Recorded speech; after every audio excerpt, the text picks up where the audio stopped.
in part because it grounded medicine in science, in addition to grounding medicine in clinical practice, where, you know, you couldn't prescribe penicillin at one hospital and not at another and get away with it. If if the patients in one hospital lived and the others died, there became an acceptable standard that you couldn't violate, right? You couldn't not prescribe penicillin to someone who would die without it. Whereas in education, there's this sort of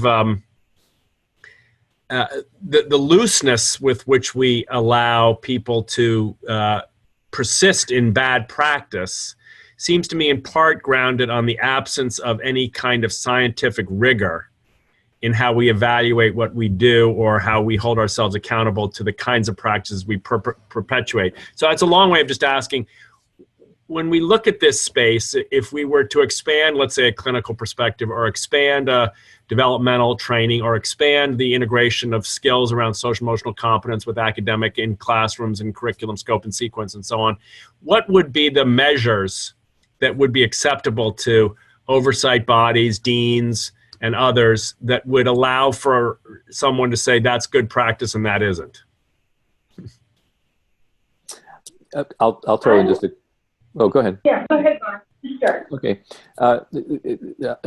As a field, on that question of what evidence sources are available and what we can take, that's actually a good story, but a slow story. And a year and a half ago, I think, when I was still at ACT, we did a little analysis, and the performance measures that Linda was speaking about that were pioneered in many ways in California in terms of broad application and teacher preparation, that at the pre-service level give you at least a little bit of a window and something you can rely on. Those have been, the use of those assessments has been expanding. And a year and a half ago, we figured out that this fall, the fall we just passed, over half of the candidates, over half of the initial preparation candidates in the country would be enrolled in programs that would require such a performance assessment by the end. And that's really exciting. There are a couple of them out there, and some state ones that operate separately. But that's a great move, and that's going to be a much better screen and give us a much better basis of evidence to say, on many fronts, right, are people well prepared and able to practice. And so that's exciting. And one of the things that we've said in our new system is that that's where the weight of the evidence has to be, if you can get it. The other thing, and this just going back to something else Linda mentioned, if you can get good follow-up surveys, it's self-report, it's still not quite like did the white count go down when you gave the penicillin. Unfortunately, we're not there in terms of widely available measures. But those kinds of follow-up surveys from multiple perspectives and points of view, I think, are really powerful. The other really powerful new measurement that's out there, because we're dealing, of course, with the individual student that's personalized, but in schools in classrooms we're dealing with aggregates as well, with large numbers, are the student surveys that have been developed by Ron Ferguson, among others, but there are other models out there as well that give you a measure. So those are three areas where I think we've got much better we've got, and obviously Bob Piana's observation system as well, and some things like that, other similar things developing as well. So we're getting there. It's a good story, but it's a slow story. And from an evaluators and accreditation standpoint, it's what you're chomping at the bit to get more and better evidence. It's not quite where it needs to be. So that's actually one of the core struggles or questions that we're wrestling with as we develop the agency is, where are we going to set those expectations? How are we going to push people to use better evidence rather than just checkbox kind of things that are fairly meaningless? Let me add one thing to I think the question you were adding. So that's a set of bodies of evidence around candidate capacity and outcomes that are getting better, and more people could use them, and they could be leveraged to use them more effectively and fully. The other part of your question, Tim, has to do with what about the knowledge base that tells you whether to prescribe penicillin or not. Right. What are the practices? There is actually a pretty deep knowledge base about what kind of teaching practices make a difference in various kinds of outcomes. I mean, the meta-analyses that you're well aware of on social emotional learning is one piece of that. But there's, in many, many dimensions, or in many, many ways, there is quite a knowledge base. Why don't we get that knowledge base to practitioners is part of your question.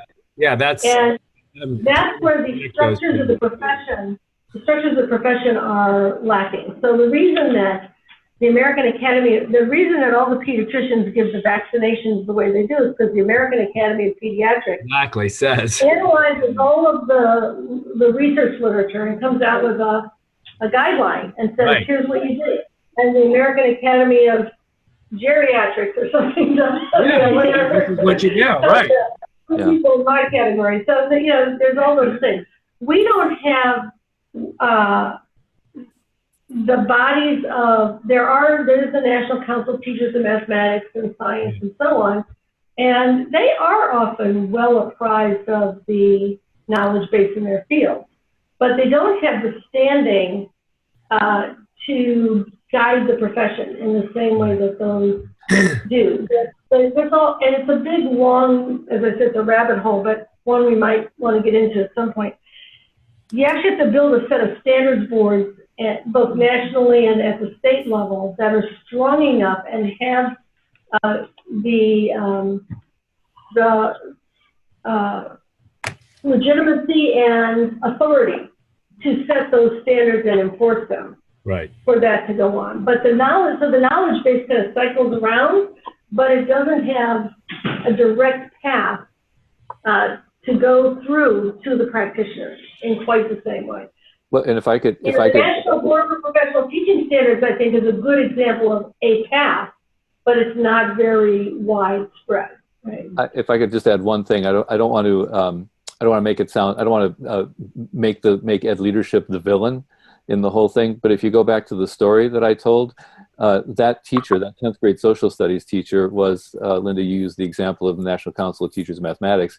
He was using exactly the kind of curriculum and study program that the National Council of Social Studies would recommend. He was doing it, but you had a superordinate set of concerns, which was the measure that mattered for judging the school quality was a set of standardized exams that were going to require a different kind of performance. And so, that's one of the tensions. It's partly getting it to the practitioners, and I don't deny that we don't have it where it needs to be, and all those mechanisms are important. But there is a point where that gets undone if you've got a leadership structure, or if you have accountability structures that actually prioritize something else. And push the good practice, push what is known off to the side. Right. I think that's part of what we've been struggling with in a big way. I guess my 2 cents on this would just be that to take this specific issue on, to take the knowledge we have in child development, in clinical child developmental practice, in social emotional learning, in mathematics, and in many of these different arenas. But in this particular field, to take the knowledge we have and convert it into standards that should guide the preparation of teachers is not a basic research question. It's a translational question, and it's a political will question, right? It sounds to me like, and a complex structural question. And I get the counter incentives that may exist back in the field when teachers get out, but just for this one issue, this preparatory issue, or even the in-service issue, it seems to me that getting the knowledge we have into standards to guide the field with some degree of, I don't know whether I want to say teeth or weight or gravitas or urgency, would seem to me to be very a powerful pathway for us to go down, including encouraging maybe leading deans, the deans organization that's been set up to collaborate with us or to take this on in the next year or two to help us affect this developmentally oriented rethink of the whole enterprise. I mean, I don't know. It seems like that would be I think it is a good path, and I think you can see it get into some good places if you put in place enough of the levers that need to be along with the standards. Right. And I think that there are some places where that could be done, state by state and to some extent nationally. I want to loop back to the question of like, what's the lever? So your comment, Linda, about pre-services where you kind of set the patterns and the ways of thinking and the practices for teachers, and then in service is like you can kind of tweak or add on to that, but you're not going to necessarily fundamentally it's a lot harder to change that. And as another lever, I'm going to ask about another lever. And then also kind of back up and connect it to an earlier conversation that was just around with the states talking about how difficult it was at the classroom level, instructional level, the seed integration piece, like that it was easier to put kind of structural supports in, ninth grade, transition, those kinds of things than it was to change practice or to say what it looks like when we're talking about seed integration. So there are pedagogical models, project-based learning, you know, things that already embed those things, where if those models are introduced into a system, teachers have to rethink their practice because it's required of them, right? So it's just about these already integrated, seed integrated pedagogical models as levers for changing systems. Mm-hmm. That's my question, because we don't talk about that in the policy. Yeah, I think in the programs that are trying to do this, they are teaching those instructional strategies and models alongside an understanding of how to support kids and enable them to develop along the pathway. And you kind of need both, because one of the things we're seeing is that people who lack that developmental knowledge base and understanding can take any instructional technique and turn it to the dark side. Yeah. Right. And we've been hearing about that. Even schools that take the notion of the fact that you have some self-regulation, and now they're punishing kids for not having self-regulation in the name of self, right? Rather than understanding how to, you know, enable them. So yes, you kind of need to do both, I think. Who was the person we had at the last seed meeting who was from New England, one of the educators? Nene? Chafee from the Chafee? Yeah, he was talking about that. Oh, that's Colin.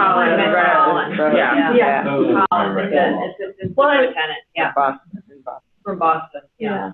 But then there was another conversation where more people were in it and other folks have seen it. Anyway.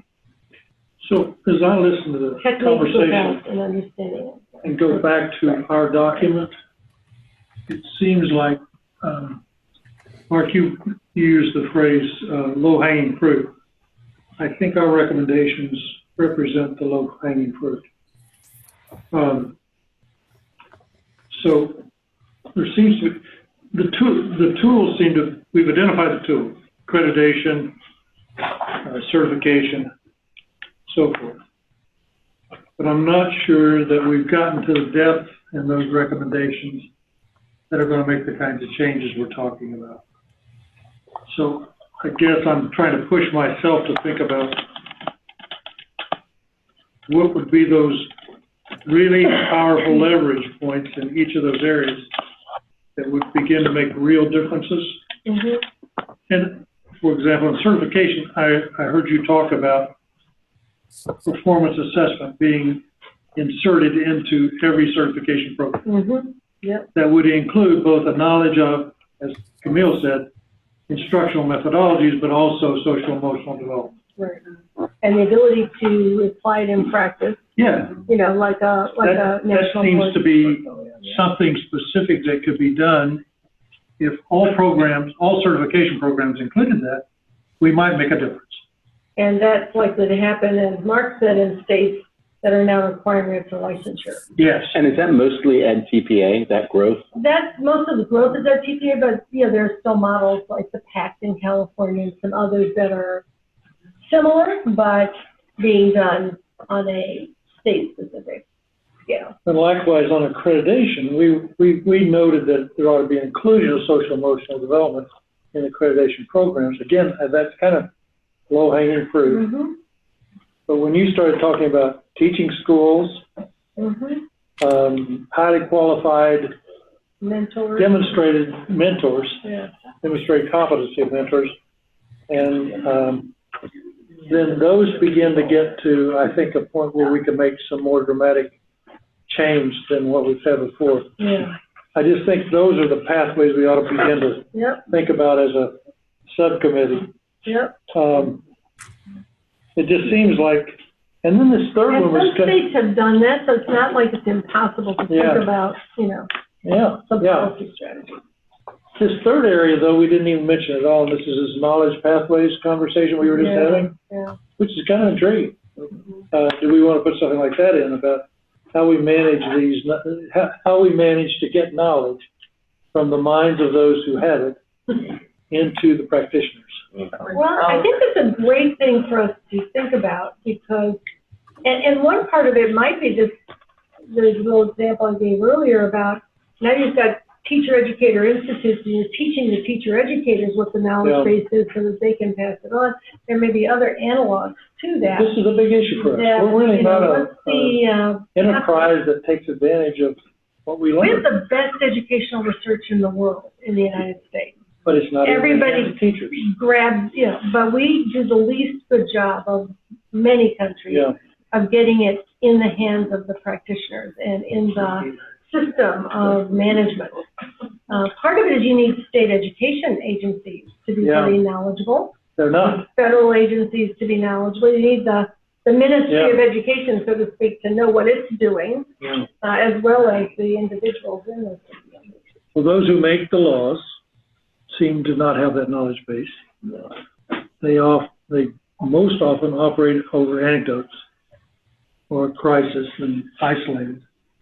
And then they become laws, and then people who don't have the knowledge base set the regulations to people who don't know it in the field. Well, that sounds really optimistic. Well, rebuilding the capacity of state education to be professionally staffed places. So how do you break that down? I think if we broke that down, that isolation, we'd be making major contribution. But I don't have a solution yet. In other countries, there's much more protection of the Ministry of Education and its work from politics than there is here. Right, but it's also, it goes back to a point you made earlier in the conversation around the profession occupying just a different space, having a different stature, right? Like earning that different stature by having a different like body of professionalism that distinguishes it. Right. And so, and I do, I don't accountability think has to come in there too. Right? Accountability within the profession. Like, I don't think you can't get at that level of professionalism with a set of rules, a policy imposition. So it is it's got to come out of profound challenge, not a systemic vision of what that would look like, right?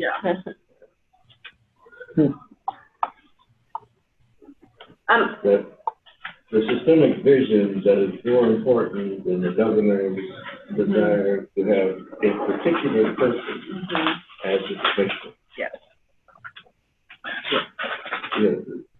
Otherwise, the particular person is they're going to do what they're going to do. And another mission. Yeah. But again, all I would say is we have nothing to lose by taking a chance on articulating answers here over and against the particular person problem or the weak dissemination problem or the sloppy science problem, wherever you want to pinpoint this problem.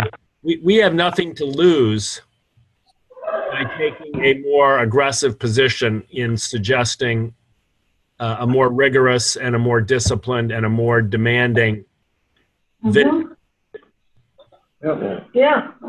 Well, and I really like, Mark, what you said earlier about differentiating between the things that we know how to do and know how to measure and the things that are much more experimental, and doing that in this policy document to say these are the areas that we're solid on and this is what should happen. And then these are the areas in which something needs to be developed that does not exist. And here is how we might support those things. So, thinking about like kind of vertical integration teams across, multiple teacher prep and, or there's all kinds of ways you could think about that, but like carve out what's the space that's actually super experimental because we don't know how to do it, but we know where we're trying to get. versus this stuff over here, which we have an evidence base, we have measures, we just ought to be doing this stuff.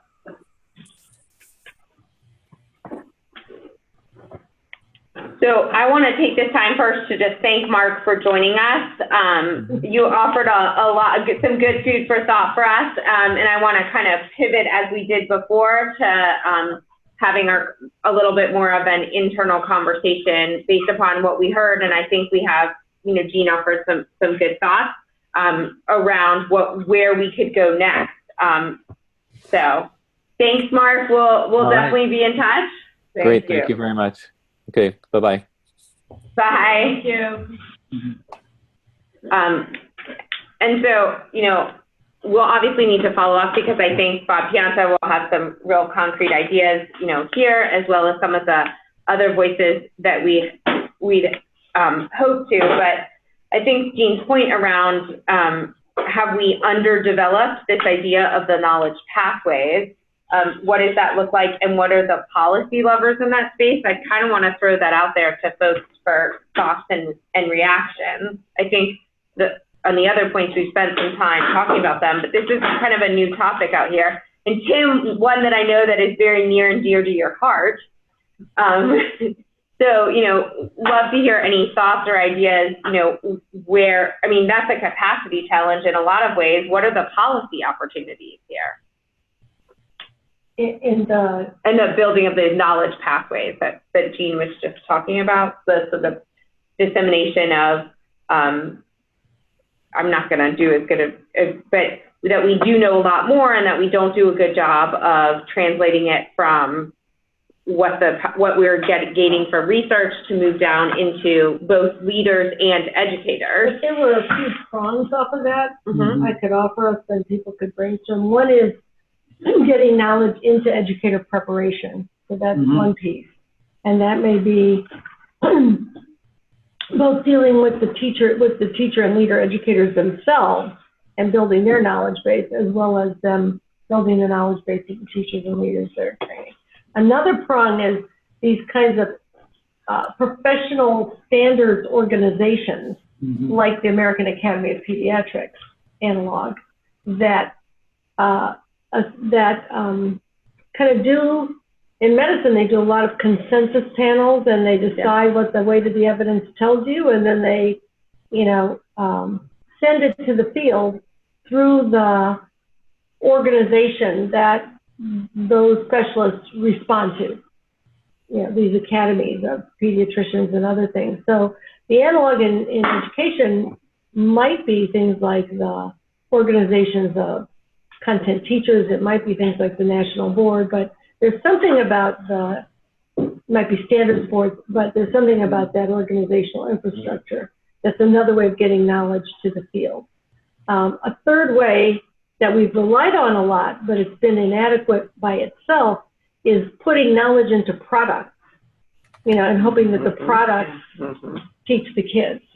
And that is an important prong, but it's not adequate by itself without the other prongs, right, that help you understand how to, use it. Well, what's an example of that knowledge of the product?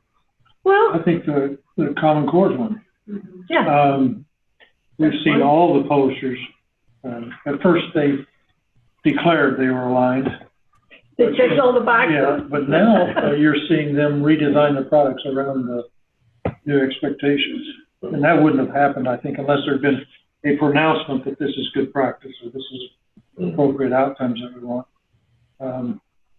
Another product would be a social emotional learning. It could be something that relates very clearly to the field. Or a training package. Yeah. And the thing that has to happen for those things to be useful is you also have to do that training of the practitioners, right? And you need somebody in that middle space, which I call the institutional space, who lets people know which of these things are any good. Because in our commercialized setting, the products are like everywhere, and some of them, like you were saying, the publishers will check the box, but that doesn't mean that they're actually, so you need somehow the profession has to organize itself to bless certain things as having met a standard so that people know what they can better rely on. And that's that's the biggest weakness in education. We have a lot of products. Some of them are good, but and then we have some ways of getting people educated, although it's pretty uneven. And then we have, it's like NCTM and NC, those bodies could play their role for like what's good mathematics. It's like the good housekeeping field. CASEL is trying to play that role with respect to cell products. Yeah. But we don't have the American Academy of Pediatrics, kind of thing. So. But is NCTM a close enough approximation as an example? I mean, I always thought they were really very powerful could we create a coalition of 2 or 3 they're not accrediting bodies, but they're standards bodies or they're guides to the field bodies, and maybe bring them, 2 or 3 of them together and try to complement their work with a clinical, developmental, social and emotional, learning science body that would match their work and somehow create an alliance of people trying to create high-level elite standards in the field. I mean, I know NCTM, I don't know the others, but I wonder if maybe some kind of partnership. Maybe we're getting too much into the weeds here, Gene. I don't want to take us off the subject, the big picture, but maybe some kind of a coalition process might help us. It does make sense that a coalition could carry this off rather than a single entity. Kind of like what CASEL is doing now. Much of the function. I don't think anybody else. Yeah, I mean, I think CASEL would like to be able to help with its knowledge, but to get the kind of oomph that you described us needing would require some political and some real, some more power, if you will. So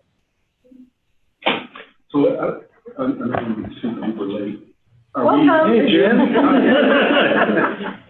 Are we trying to figure out how to drive substantially the integration of more SEL thinking and practice into the kinds of professional development and other things that an NCTM does? So when you're teaching mathematics, here's how you think about persistence, resilience, et cetera, in that context, collaboration as a part of good practice?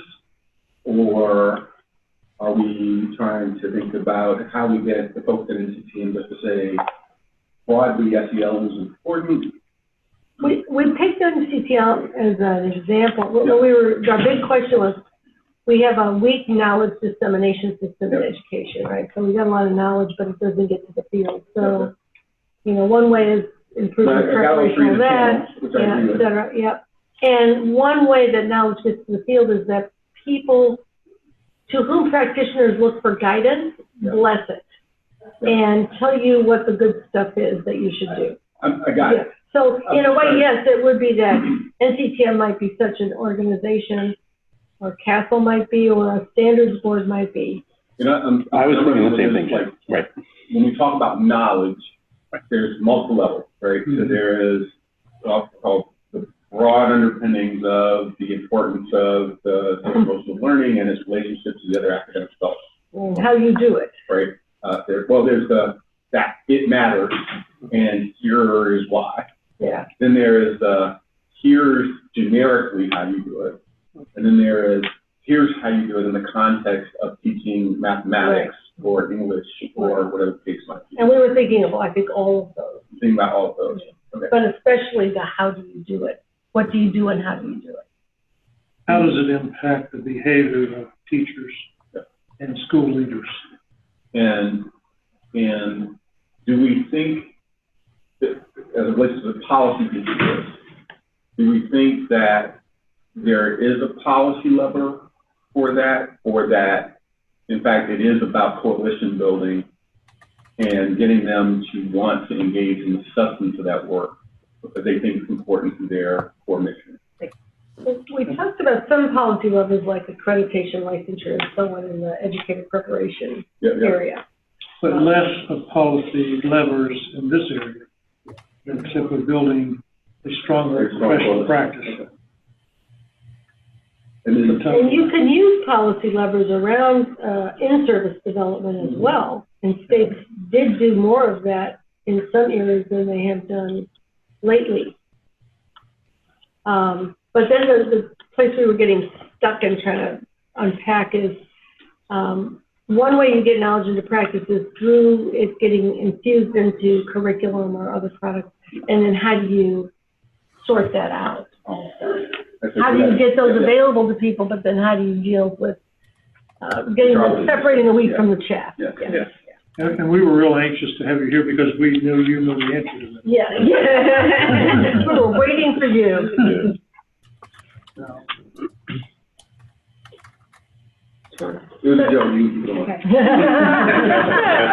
Before, just we have a couple of minutes here. If I can, let me just throw a curveball here. We're looking at Jen. So we have a couple of minutes before we move to the break, and then we have the equity and inclusion piece.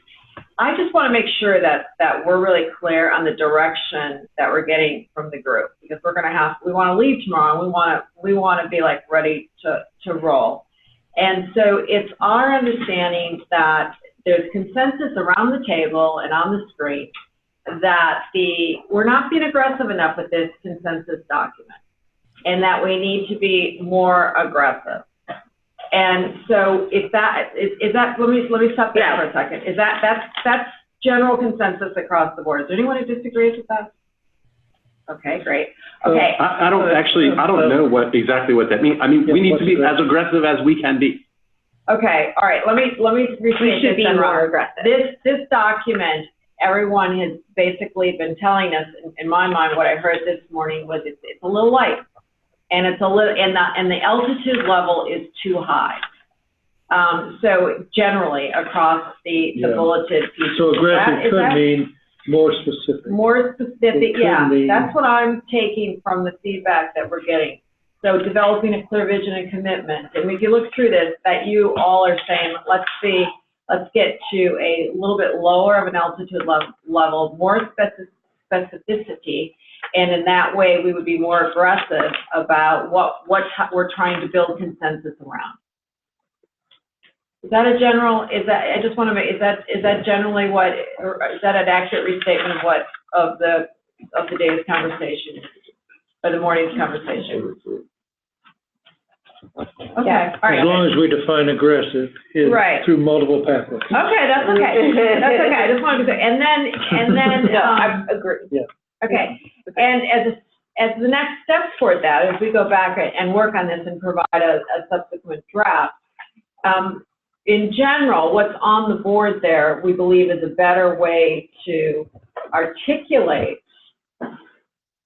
this consensus statement with the three pillars, with the framing done by Camille's and others overview there, the framing for those pillars outlined by that systemic vision piece. And I'm gonna, Paula, maybe you could take some pictures of this and text it off my phone to Tim and to Bridge. Is that? And just so folks know, Bridge had to drop for the day. He just said was struggling. He said he's gonna try and rest up and be with us fully tomorrow morning. Yeah, he is really stuck in. Yeah. So you could. So is that? I just want. Is that? Does everyone feel comfortable with that? Okay. Okay. All right. I think to match up your first column and your second column, we would simply reorder the 1, 2, 3 in the second column. Yeah. So it would be 2, 1, 3. 2, 1, 3. Right. I mean, the vision. 1, 3. Okay. Right. Got yeah. Right. Right. But then they right. Yeah. Okay. Yeah. All right. Yeah. The vision for the school level, that included all those. Yeah. Okay. And there. So what do we want to accomplish? What do educators need to know, and then what kind of resource configuration? Okay. Yeah. The what? The okay. Okay. And that then would also work with Katie to sort of develop another, like to make sure that whatever we align, our vision is in line with the practice. Right. Yes. Vision. Yeah. Was another critical. Okay. Okay, all right, I just want to. Replicates our triangle. It does, doesn't it? Yeah, no, okay, yeah, because it's really, I just want to make sure, because we just set the level of expectations here as Jen, attempting to drive this work forward. We really want to get to a point here where we're in a really good situation after this meeting, where we have a really solid draft. We don't want this we want to, I don't want to say drag on, but. No, we don't want it to linger. Yeah. We have a lot of really great information. What you guys have done is pushed us to organize it into a slightly different, perhaps more coherent framework that pushes us towards a couple of points where you think that these are high priority leverage points for us to move forward. I think our challenge will be is how are we then going to subsequently build consensus around those? But yeah, I'll just say that's a conversation table till tomorrow. Okay, all right. Yeah, I think you put it out there and then you see what gets consensus and what doesn't. So Tim, Camille has picked up the magic marker and she's walked over to the board, which is always a really good sign. Okay, all right. All right. You'll see I tried to capture, I'm not a very neat writer, I tried to capture that under systemic vision. If you want to do the next box down, I have enough. Right, and Camille, I just want to underscore, I think, how critical that the word experiences is there, because then it's not limiting us to schools exclusively, but the holistic experience that young people are having both in and out of school through. In fact, for that thing, I would say like youth or experience, child youth experience, because it's not just yeah. But because the vision of the school has to drive towards that. Okay. And then all that other stuff has to drive towards supporting that. Mm-hmm. And just in terms of language, it's really, I just want to make sure the language that we're really trying to use is Dr. Comer's language, which is the development language, not to say SEL. We're really trying to create or seed. We're trying to talk about, how we learn, which you don't realize it's Dr. Comer, but that's where mine and Matter got their idea from listening to you. And so we're trying to use more of that language across the board. So we're as inclusive of the entire field as possible. So if that's right, then the system design piece is in and out of school. The educator component needs to be expanded to educators and other. And youth workers. I agree. Yeah. Youth workers. I was going to suggest, should that be implemented in what you're doing? Should be more than educators. It can be, yeah. So it'd be youth workers, developers, youth workers. I agree with that. There we go. I agree with that, but I just one maybe not so friendly amendment on that.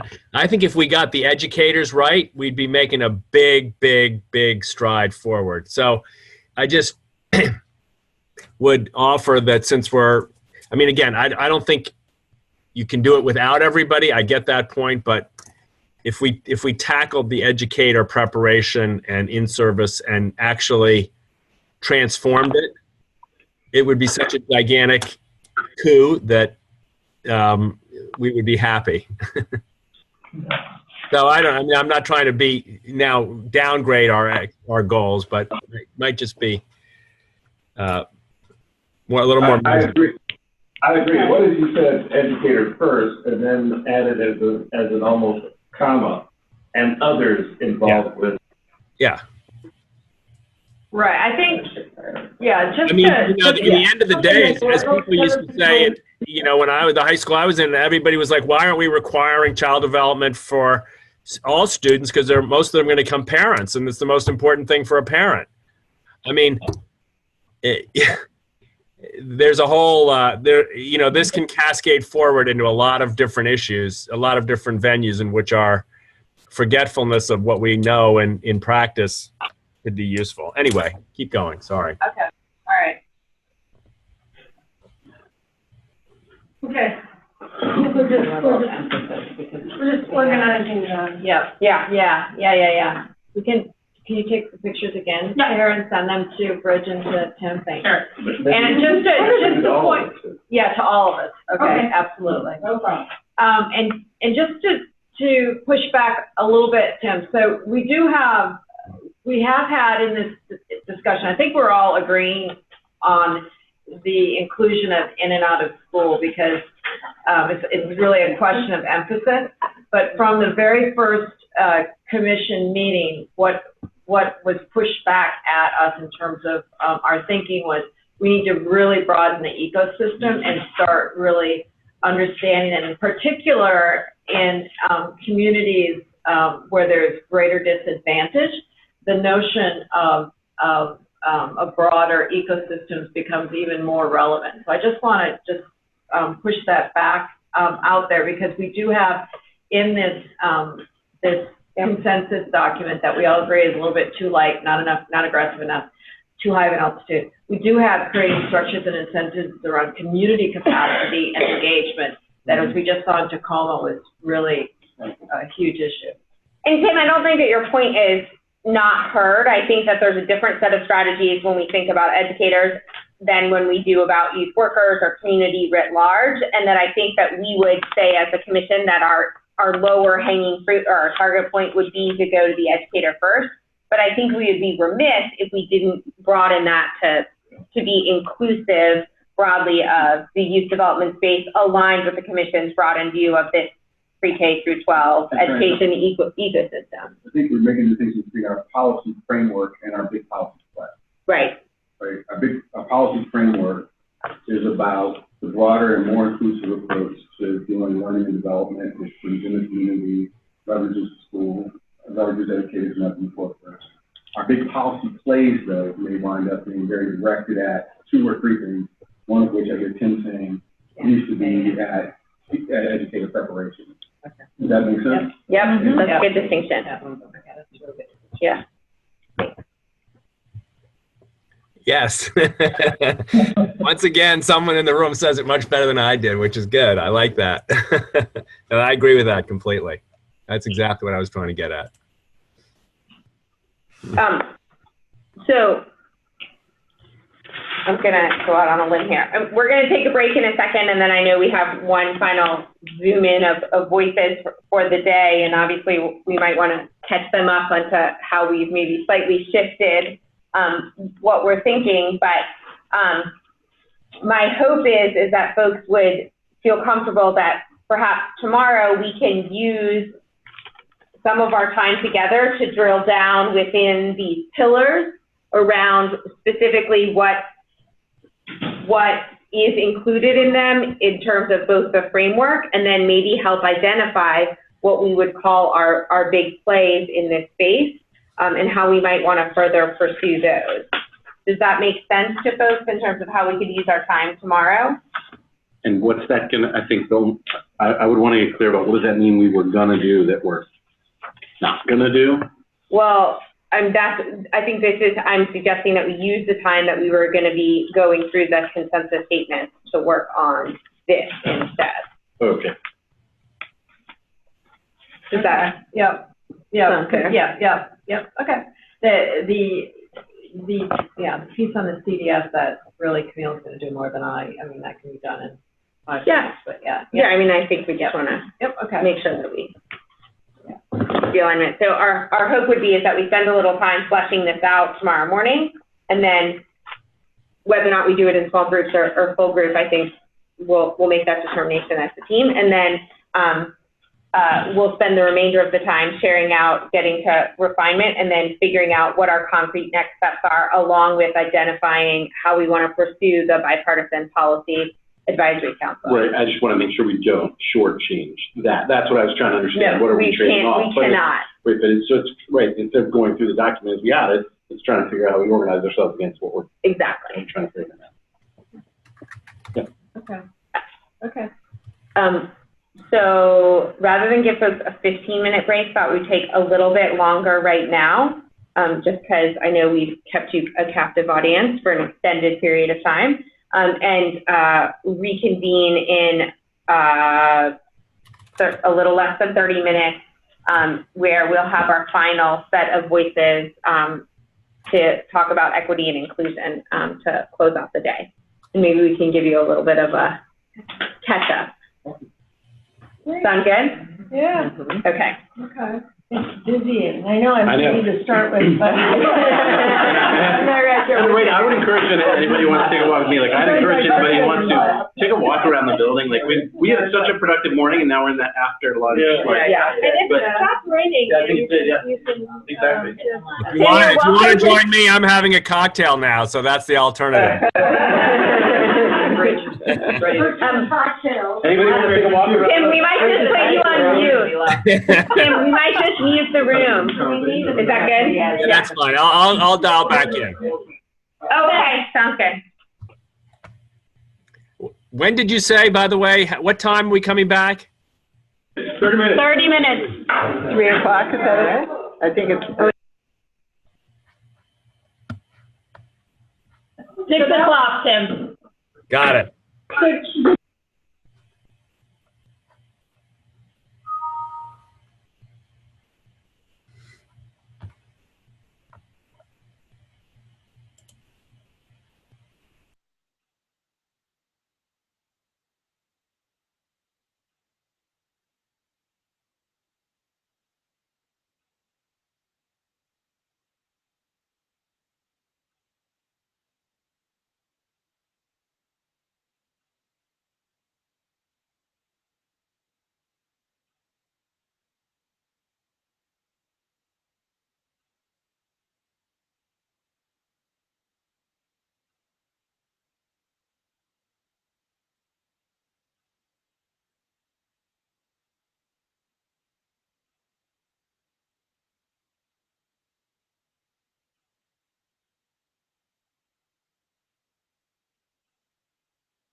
interested in looking at this Mhm. across Hi, the whole Hugh. place, but I took a look at it in Kentucky.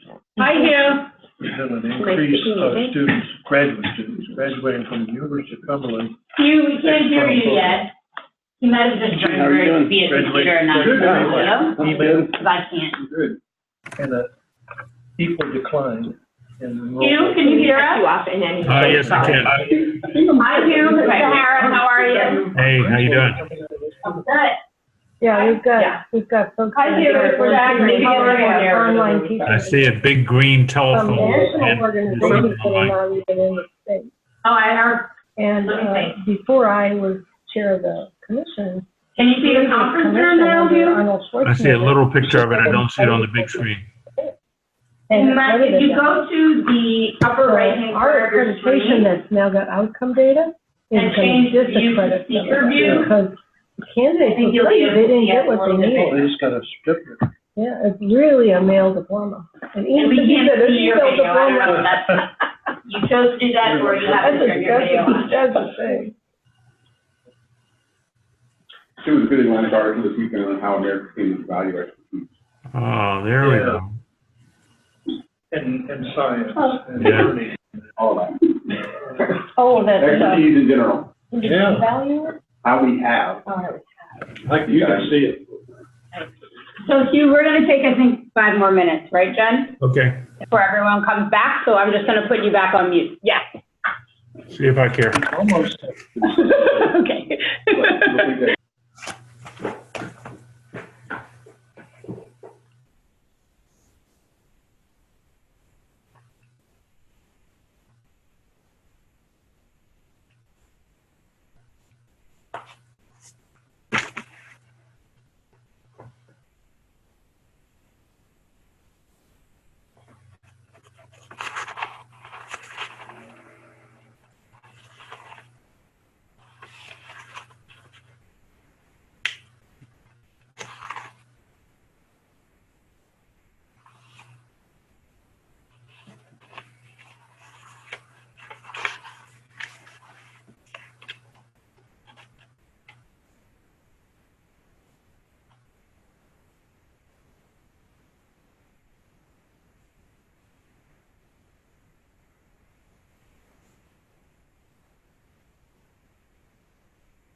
Okay, guys, thanks for those of you that joined us virtually. And she just keeps calling to see. I know the room is very animated as we got into some political discussion. People just say, no, you can't get it, you know. We're talking about football. The room was equally as animated as we were talking about football. Every time I say it. I know. Sorry, I should know. The real question is, who are you cheering for? Yeah, clearly. Okay, so we're gonna reconvene the group. Oh, I am? Yes, I am. Hold on. This thing says you on it. Yes, I am. I am. Grab my notes. Maybe not. There they are. So thank you all so much for joining us virtually. I know we've got a number of new voices on the phone. And just so those of you that are just joining us know, the policy subcommittee has been meeting for most of the day to hone and refine our the documents that we shared with you in advance. And we're really looking forward to this conversation in terms of soliciting some feedback from your perspective, and also sharing with you how we've begun to evolve. So I just want to take a minute to introduce the people that we have on the phone, and then ask you guys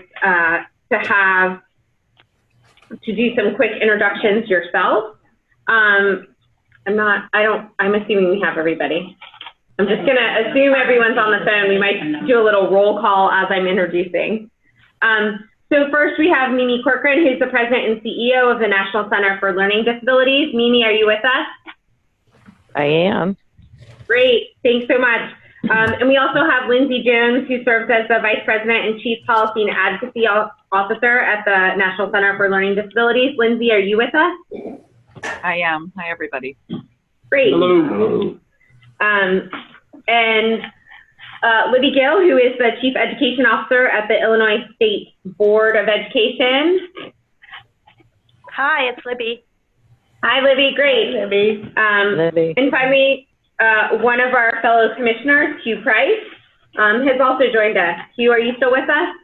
Yes, I am. Thank you. I'm very envious of you all ducking all this East Coast weather.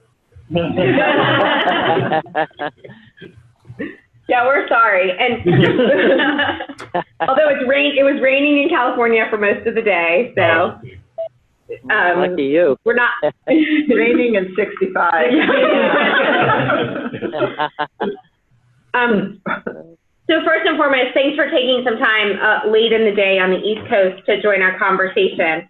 As I mentioned, we shared with you in advance where we were on our draft policy opportunities and recommendations.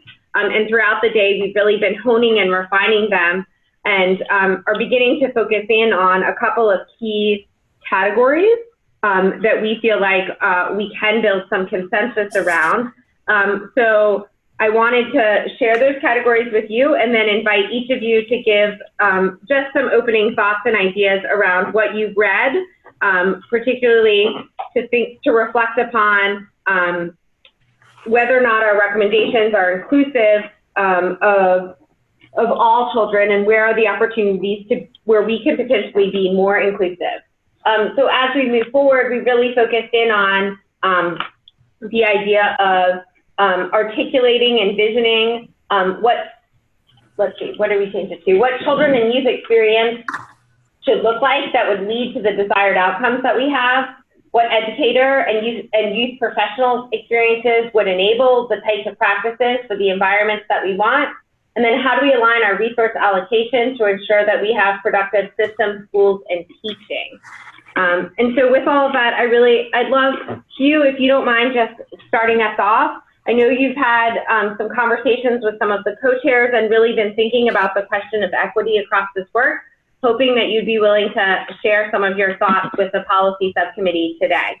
Okay, let me just offer a couple of brief comments on the policy paper focused on students, etc. A point that I've made in discussing this with other commissioners and staff is that I think we need to be clearer that there's a continuum of need, and I think we ought to be more explicit about that than perhaps some of the formulations that I've read. And that continuum has to do with kids whose social and emotional needs for a wider variety of reasons are at the neediest end of the continuum. And I think we need to be more explicit in acknowledging that some of the formulations have been a little too homogeneous in my estimation.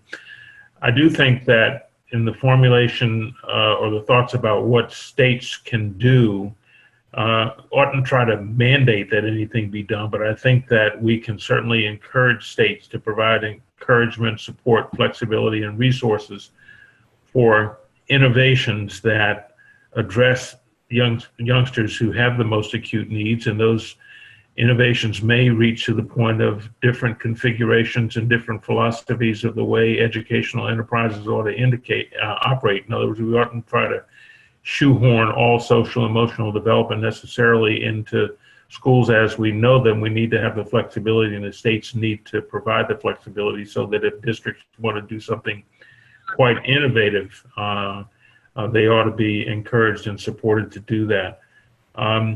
A second point, and this is just a little bit of a nitpick in the policy opportunity statement, I have a problem sometimes with language that requires further explanation. I think it ought to be understandable in the first pass. So words like social gate and executive function stuck out at me. It made me wonder if I were the parent of a fifth grader, whether you're trying to turn my child into a CEO. I just don't know what that means, and I think we ought to try to explain language instead of make people try to look in the footnotes to figure it out. A third point I wanted to make about that policy statement is that we refer to surveys of teachers and administrators. I think we really need to try to find a source of parent voices and put that up as a co-equal validation, because we don't want parents reading this and wondering, what are these people going to do to my child's head? We've got to show that parents are on this page with the educators and administrators, and that there's a unanimity of, or certainly support across the board.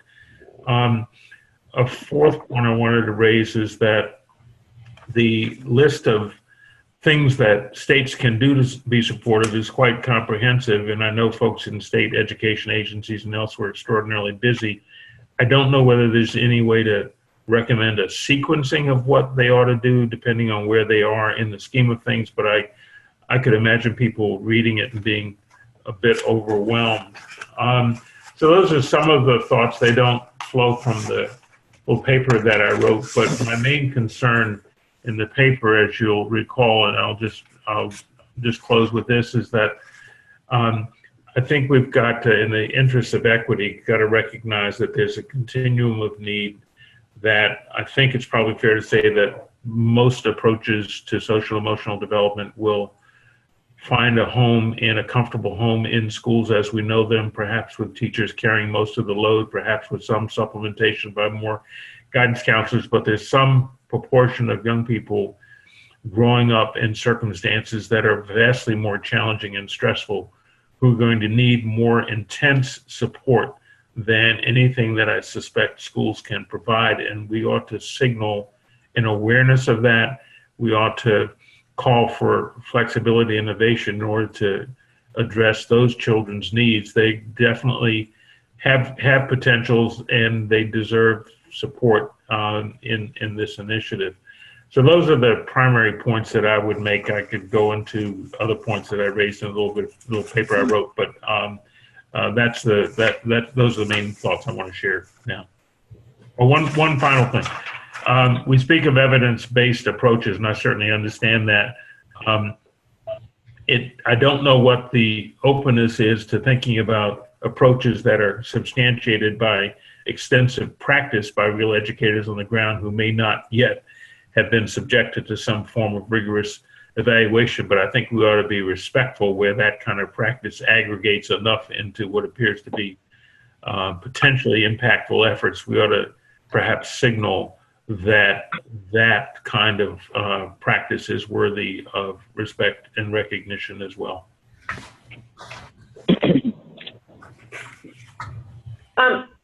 Thanks so much, Hugh, and I just want to build on the point that you said around inclusion of parent voices, that our parent advisory panel, did I call it the right thing? Yes, is currently working on a family call to action, and that they are articulating in their own words what they feel like are the priorities around this work from the perspective of families. And so I think that's an important piece to acknowledge, but I agree that the evidence that parents around what parents want from their child's schooling experience would be nice to bring into our framing of all of this.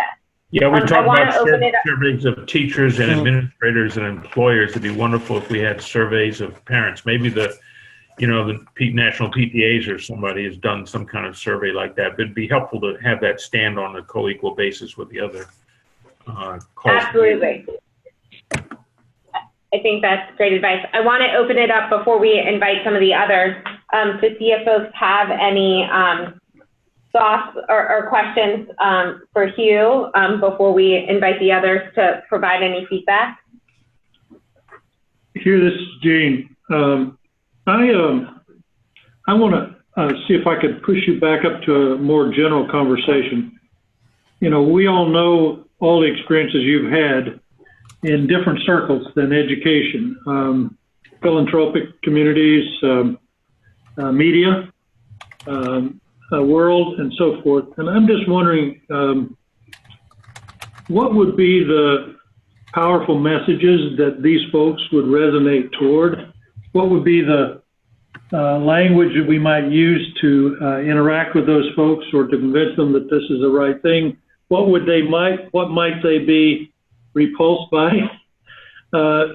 in terms, you mentioned internal language is one of those things we ought to look at, but there are probably some others. I just wonder if you had some reflections on how this commission could send a message that would make sense to folks in media and in philanthropic organizations and in other institutions where big decisions are made, and whether people like or don't like things makes a difference.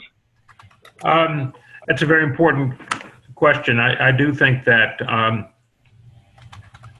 one is that we've got to get across, and I think we've got all much of the language and the research is that there is a direct and compelling connection between social and emotional development and children's academic development, maturation, success in life, et cetera, in order to lay that out in a very straightforward, indisputable way, because there will be doubters, as you know. A second major message is that this is indeed the business of education and educators. We know that it can be done. We've got the evidence that it can be done. We know that the schools have dominion over the children for many hours during the day and over the course of the summer, and that it is both an obligation and a missed opportunity for schools not to address this issue. There will be people who say, as we know, that this is none of the school's business. And there will be people who say that, and there will be some folks who don't believe that educators should be climbing inside the heads of children. So I'm going to encounter that. I think that the connection between social emotional development at this stage and children's success as they move along in life is hugely important. And we need to convey that message quite clearly as well, and that's where the employer's voices is critically important. I resonate with that message because I've been an employer, I've served on boards of companies, and I know what it takes to be successful in the workplace. We all know that, and I think people who would oppose these ideas can be very myopic about the impact. They may say, well, this is a feel-good, make nice, would be wonderful thing to do when kids are young, but what does this have to do with their development? And another point I think that will be, fourth point that I think is critically important is the economic benefit, the cost benefit.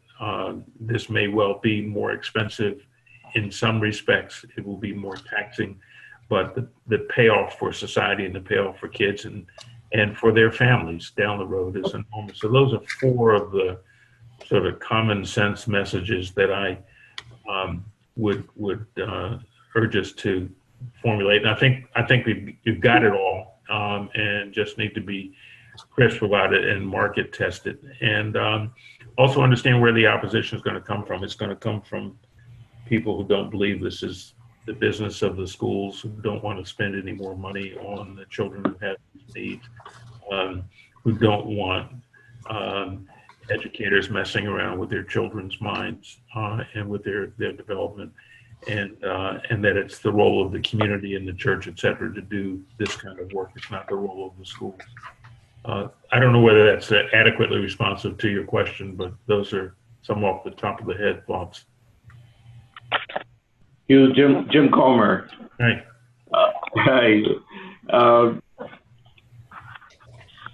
Hi. One of the additions to the points that you made would be that some of the opposition and resistance comes from within the school and within the school system and school people.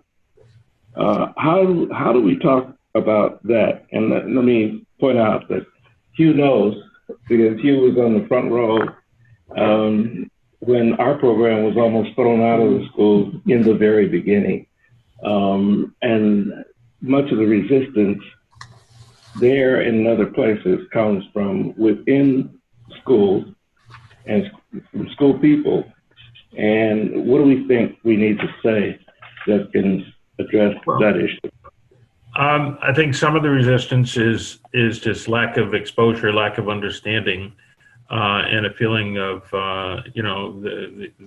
they're swimming upstream trying to deal with these issues. I do think that with the evidence and the surveys that have been generated from teachers and administrators, you've got a quite overwhelming case to neutralize the notion that this isn't the business of schools. I think a second issue today, or at least in recent years, has been so much pressure, and we've talked about this, so much pressure on educators to teach to the test, to generate test results, to try to protect their compensation by producing higher test scores, et cetera, that they've had to be quite myopic, and they're probably afraid that if they, quote unquote, take their foot off the pedal to deal with social emotional issues, then their performance will slip, and they don't know what the payoff is. So I think that's got to be factored in. The last thing is, this may require additional resources. I saw mention in here of possibility of additional guidance counselors, et cetera. I think there's a very interesting call that has to be made about the extent to which the commission says that this can be done by the teachers in addition to what they're now doing, as opposed to you've got to think about reconfiguring teachers' time or adding resources in the building that will address these kinds of questions while teachers go about their business. So I think that's a real issue. And the last point I'd make is, Jim, you've been wrestling with the schools of education forever on these issues. I think people just aren't even trained to deal with it. It's not part of their gestalt, it's not part of their training. I know the principal in our high school in New Rochelle is very much into this subject, but he can't. He's working to get his teachers to pay attention to it, but he had to reach outside to get assistance because he doesn't have the resources in the building. So there's this fiscal constraint, which all school systems feel and will increasingly feel once the government starts to deal with the deficits that they've just generated. So those are countervailing forces that I think are real, but at least you've got the educational community speaking with a stronger and stronger voice about the critical imperative. And I think the last point is that success on this front will make the jobs of teachers measurably easier and will help them improve their own performance and the performance of their schools. I think that's a powerful case. So I want to move us along and invite Mimi and Lindsay to offer some kind of opening remarks and thoughts based upon the documents that we shared with you. If one of you could just give a quick overview of the National Center on Learning Disabilities, that would be great. Sure, thanks. It's Mimi. Hi, everybody. For those of you who don't know, we have been an organization that has been focused on learning disabilities. We call it learning and attention issues because when we've polled our parents over the years, they prefer learning and attention issues to learning disabilities, even though the National Center for Learning Disabilities is in our name. So we use for different constituents who we're talking to, we'll use different language. So if we're down talking with policymakers, we'll use learning disabilities. If we're talking to parents, we use learning and attention issues or learning differences. We've been in practice for over 40 years.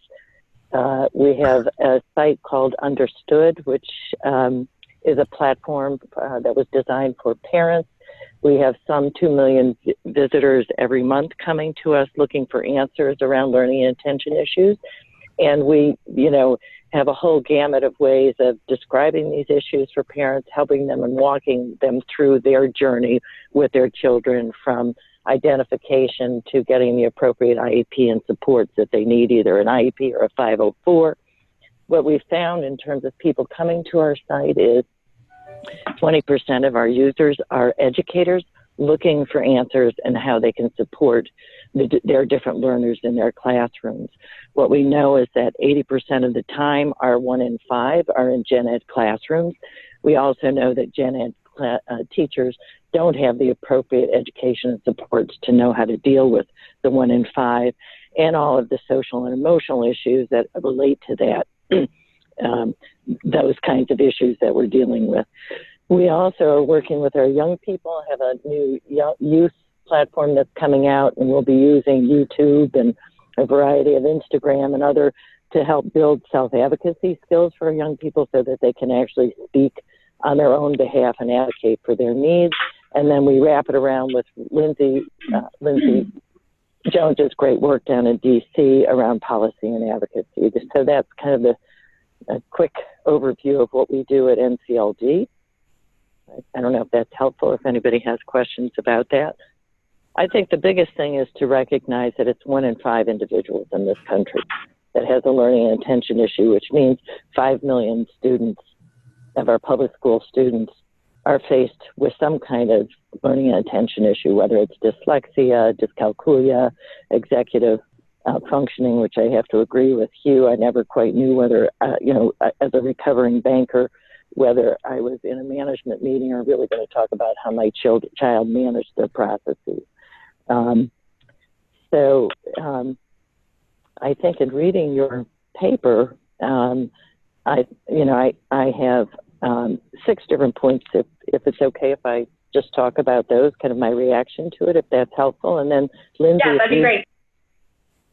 So I felt very much that the tone of the paper for the states and local decision makers was incredibly respectful, which is critically important during this wonderful shift from Fed to the state to help them feel empowered and empowered to make very thoughtful evidence-based decisions related to social and emotional learning and actually setting state policy as it relates to ESSA and thinking beyond just the academic skills and what other kind of identifying markers do they want to have themselves held accountable in terms of producing high quality education for all students.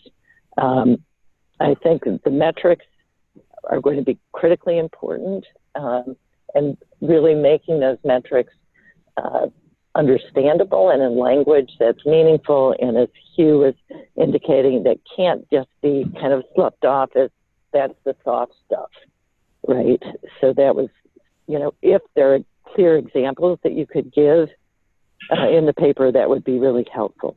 I think the discussion about funding and the perceived versus actual barriers about funding streams, how educators and administrators at the state and local levels can see the opportunities that are available to them while staying within the letter of the law. If we could again give examples of how you break down those silos, and that, blending some of, IDEA and Title I money can work together in an inclusive classroom, that would be also a critically important piece. So states can actually think about these innovations and see for themselves that they can kind of break down these perceived barriers versus the actual barriers. I think in some of your guiding principles, one of the ones that I thought was missing was transparency. Because I think some of the legislation, whether we liked No Child Left Behind or how it ended up in its actual implementation, unintended consequences. But I think one of the things it did was to make the academic disparities transparent. And because we're concerned about the 1 in 5 are invisible disabilities, we want to make sure that in these metrics, they don't get, pushed under the rug again, but that we're actually creating solutions that aren't, kind of like, oh, I feel badly for the kids, so I'm going to, score it easier. You want to have the same high bar of expectations all the way around. His point about parent engagement, critically important. They're the parent or caregiver, and that really, their voices need to be heard because they're the ones that are going to support their kids, help them get the services, and support the schools, and getting a better understanding of how that plays into the area of social and emotional learning, particularly when you're going to get into some please don't tell me how to raise my child issues. Having that parent right at the beginning and engaged in it and feeling a part of the process and contributing will be important. Couple little things in terms of words. When you talk about student behavior can be indicative of underlying issues, the paper used words like bad behavior. That is really a compromising term because, as you say, these behaviors are indicative of underlying issues. But I would rid myself of the term bad behavior, because good behavior of a quiet student isn't a good behavior. That has learning and attention issues. They're quiet because they don't want to be called on, and the educator hasn't engaged them because they haven't been disrupted. So those are kind of a mixed messages. Chronic absenteeism, again, is a sign oftentimes of children with learning and attention issues. They'll have the stomach ache. They don't want to go to school. They're afraid. And, I know poverty and economic issues have tremendous amount to play into all of that as well. But we find with absenteeism for learning and attention issues is a big indicator. And you want to go to, it isn't economic, but it is actual a brain-based disorder that you need to address that is manifesting itself in different ways. And then again, my last point is teacher certification. The bifurcation of special education, general education. I worry about creating, the recommendation to have a whole host of requirements about social and emotional learning. I would like us to look more comprehensively at what does a more comprehensive general educator need to know to really create a universally designed, culturally appropriate classroom that is responsive to different learners, and what kind of growth mindset, what kind of positive mindset do teachers have to have towards inclusion or towards positive self-efficacy. Lindsay? Yeah, no, I agree with all of those. I thought that was really well stated. And I think, what I did was really look closely at the policy recommendations document also, and we'd be happy to offer some language that I think, Jean, to your point about language that our constituency of parents with children with learning disabilities might find welcoming and friendly, or be a good indicator that you considered them. We'd be happy to offer those suggestions to in a different form. I'm happy to go through them here, but it might be a little too much to get into that type of weed. Yeah, Lindsay, I will follow up with you offline and get some of the suggestions. I think that would be really helpful. And thank you both for adding your general thoughts. I want to open it up to folks here in the room or virtually to see if you have any questions for Mimi and Lindsay before we move to our final. No, that was really comprehensive and helpful. Yeah. I'd just be interested in your response to the question of have you in your work identified highly successful practices or programs where you could point to social emotional development as being an integral part of intervention strategies? Is this a common thing as folks look for students with different learning styles and so forth, or is that something that needs to be developed? I think it's really, I think there are certain specific things, but it is something that we're grappling with as well, is kind of what does that look like in a classroom, and how do you get a child, because there's so much comorbidity with learning intention issues.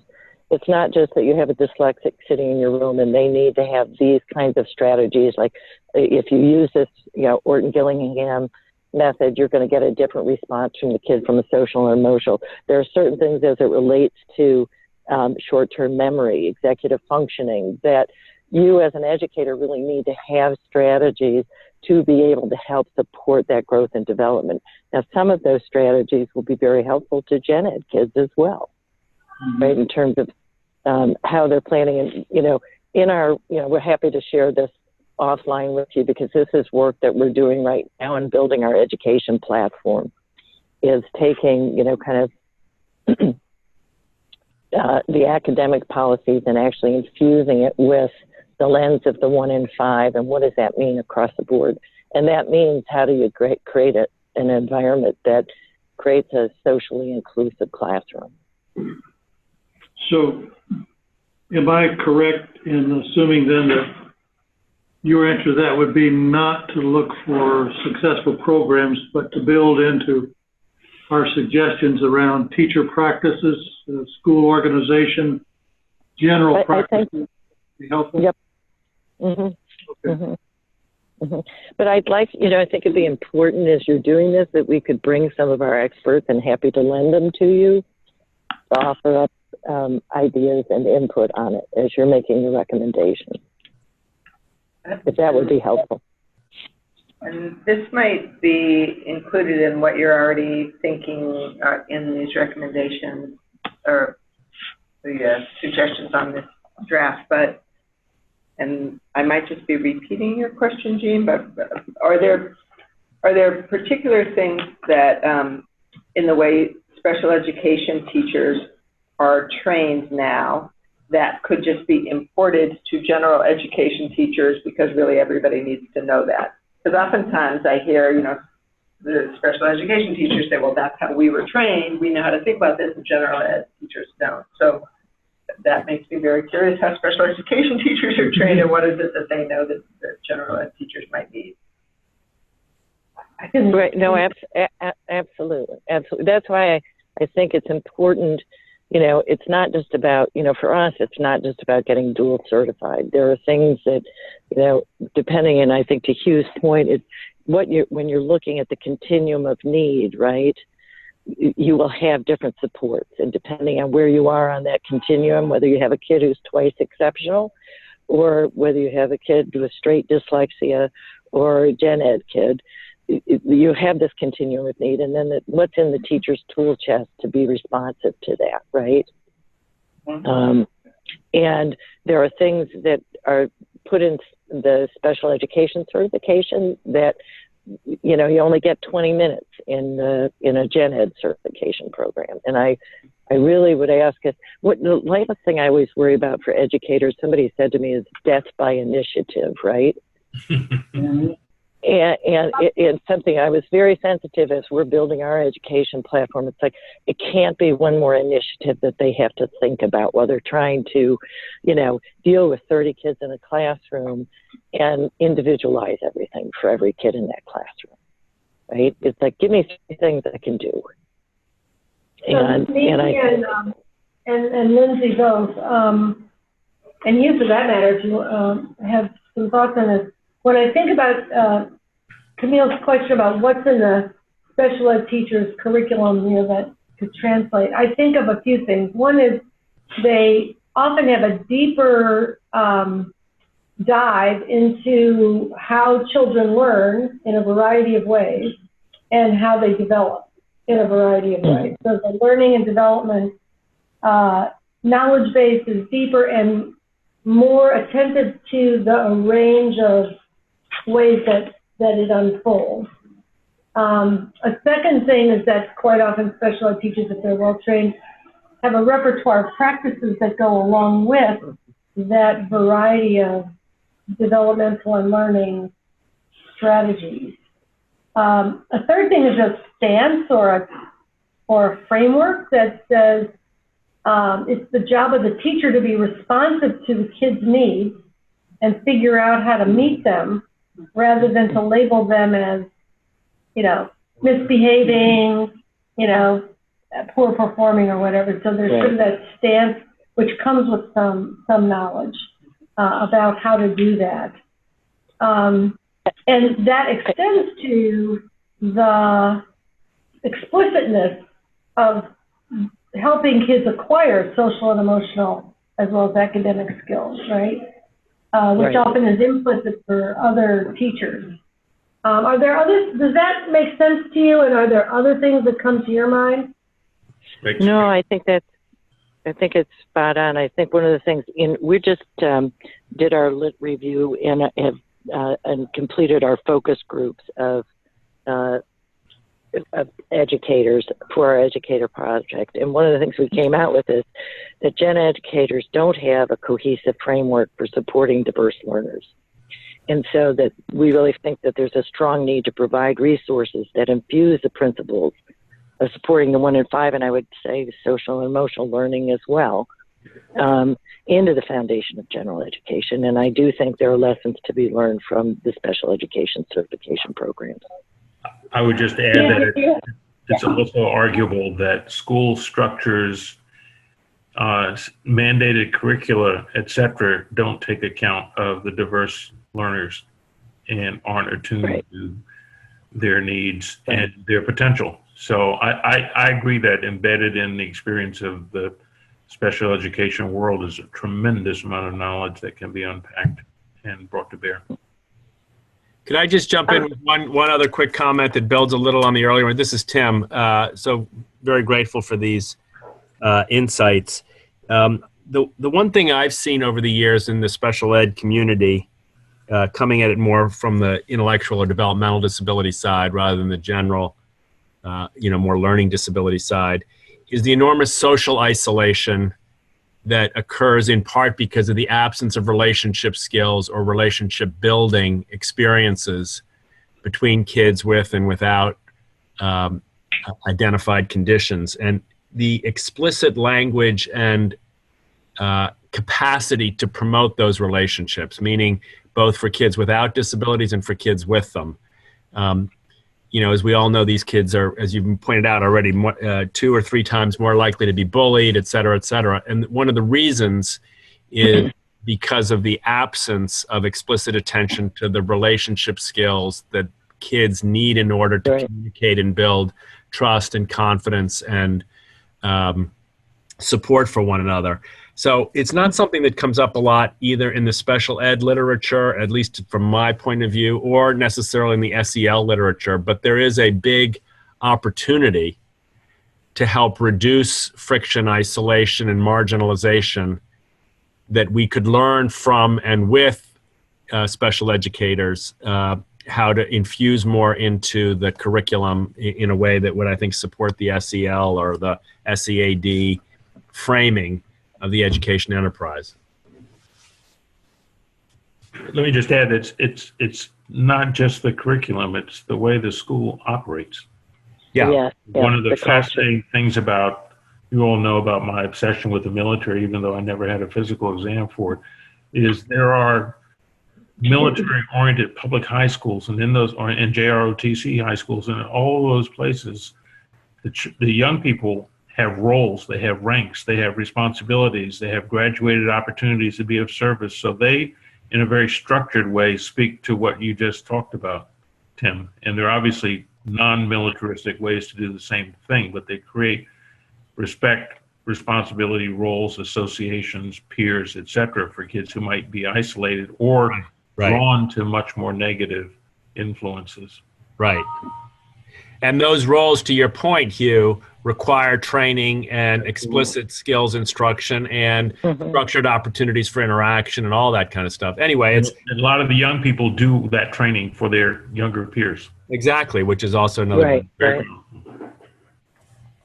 So this is a really interesting point, one which actually we haven't explored in great detail around the relationships between students. We focus a lot on the relationships between students and adults, but we really haven't talked much about the relationships between students.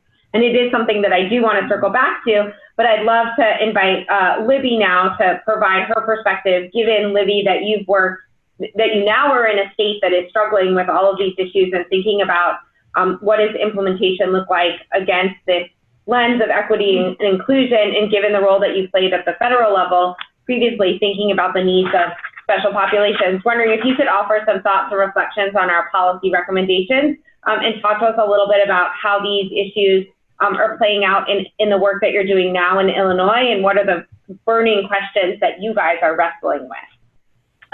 Very happy to do that. Thank you for inviting me to this discussion. I've already taken copious notes on previous speakers, and it's been very helpful.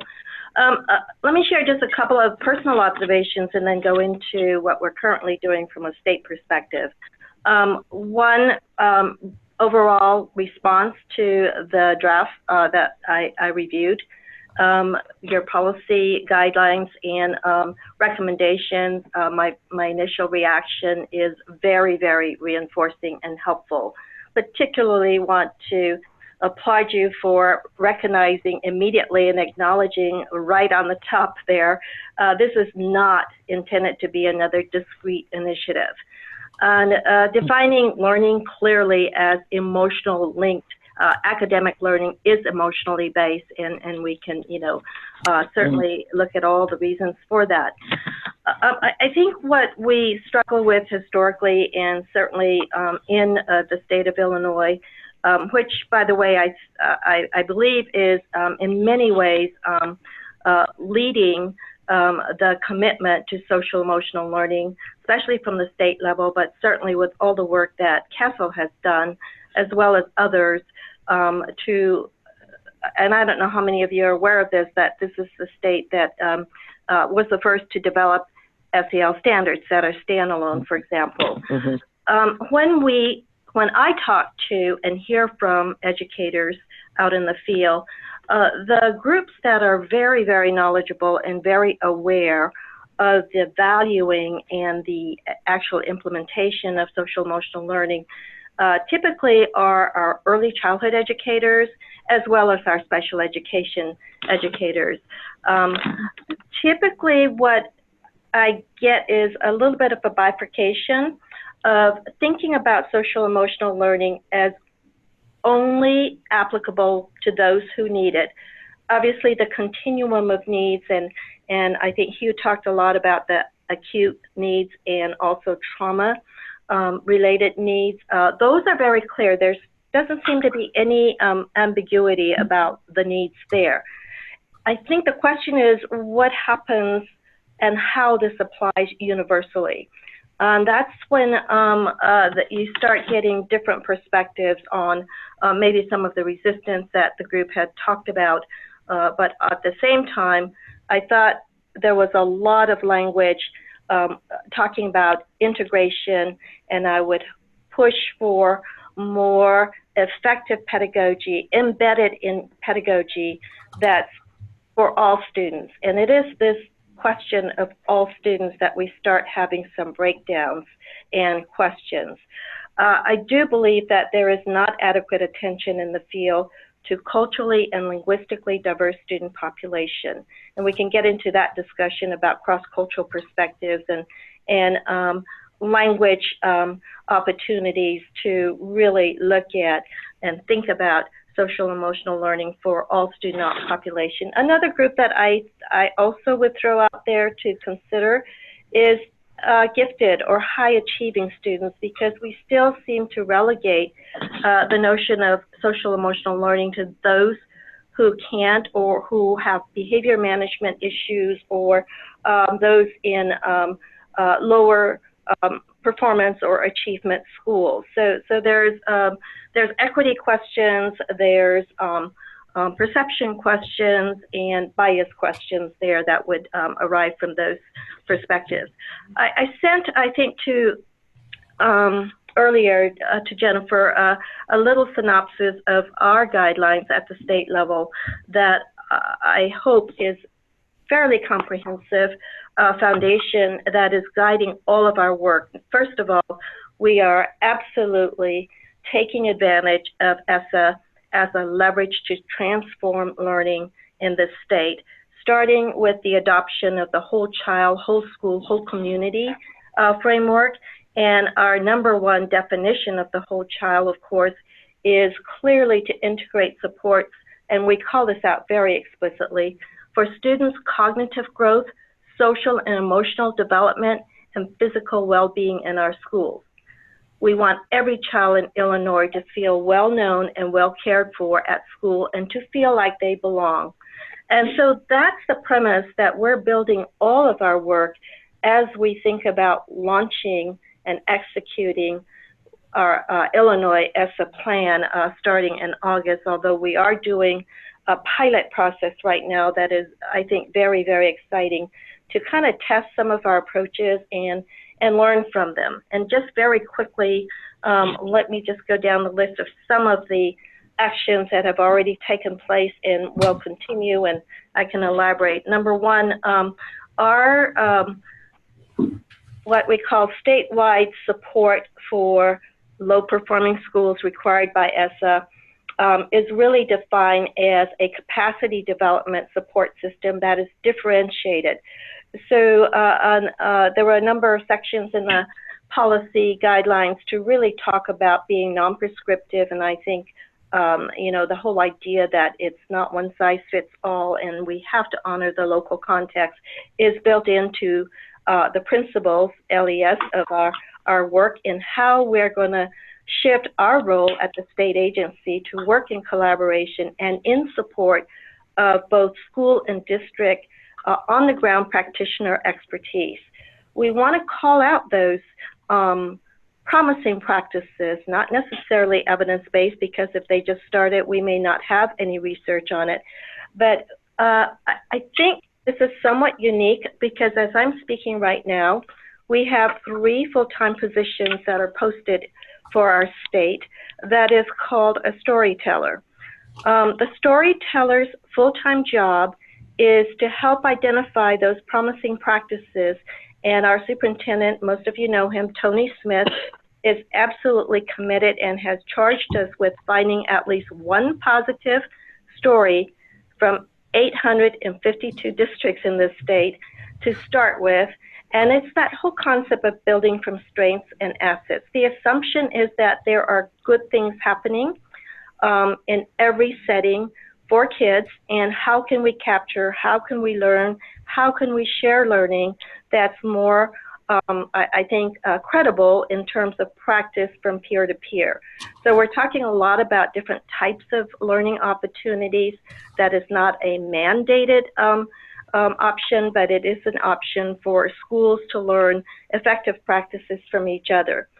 Our state does require a climate survey every other year at minimum, and our agency does actually fund the 5 essentials, although there's 3 other alternative climate surveys.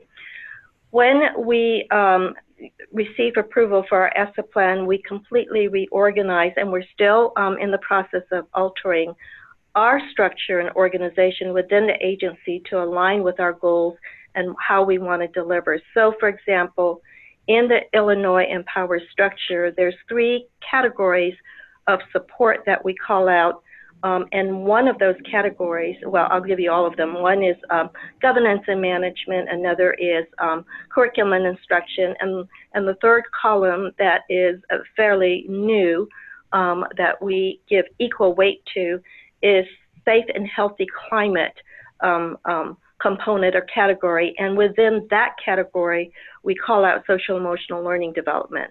And this is for all schools, but in particular, those schools that are required to receive support, the 5% of the lowest performing schools in any state. And so, yes, chronic absenteeism is also part of our accountability. We have 25% of our accountability measuring right now. Just to let you know, chronic absenteeism is 10%. Climate survey is 5%. We do have fine arts to be developed indicators, early childhood indicators, and also elementary and middle school indicators to be shortly in the next couple of months. So I don't have the details on that. Grading and integrating funding is one of the enabling, I think, components of ESSA, and we are supporting that completely and fully, and in fact, encouraging our schools and districts to look at different ways. In Illinois, we just passed an evidence-based funding formula that gives a lot more flexibility to the school districts, and in fact, a big area of potential flexibility and is with special education funding and also English language learners, which is one of the fastest growing population in the state.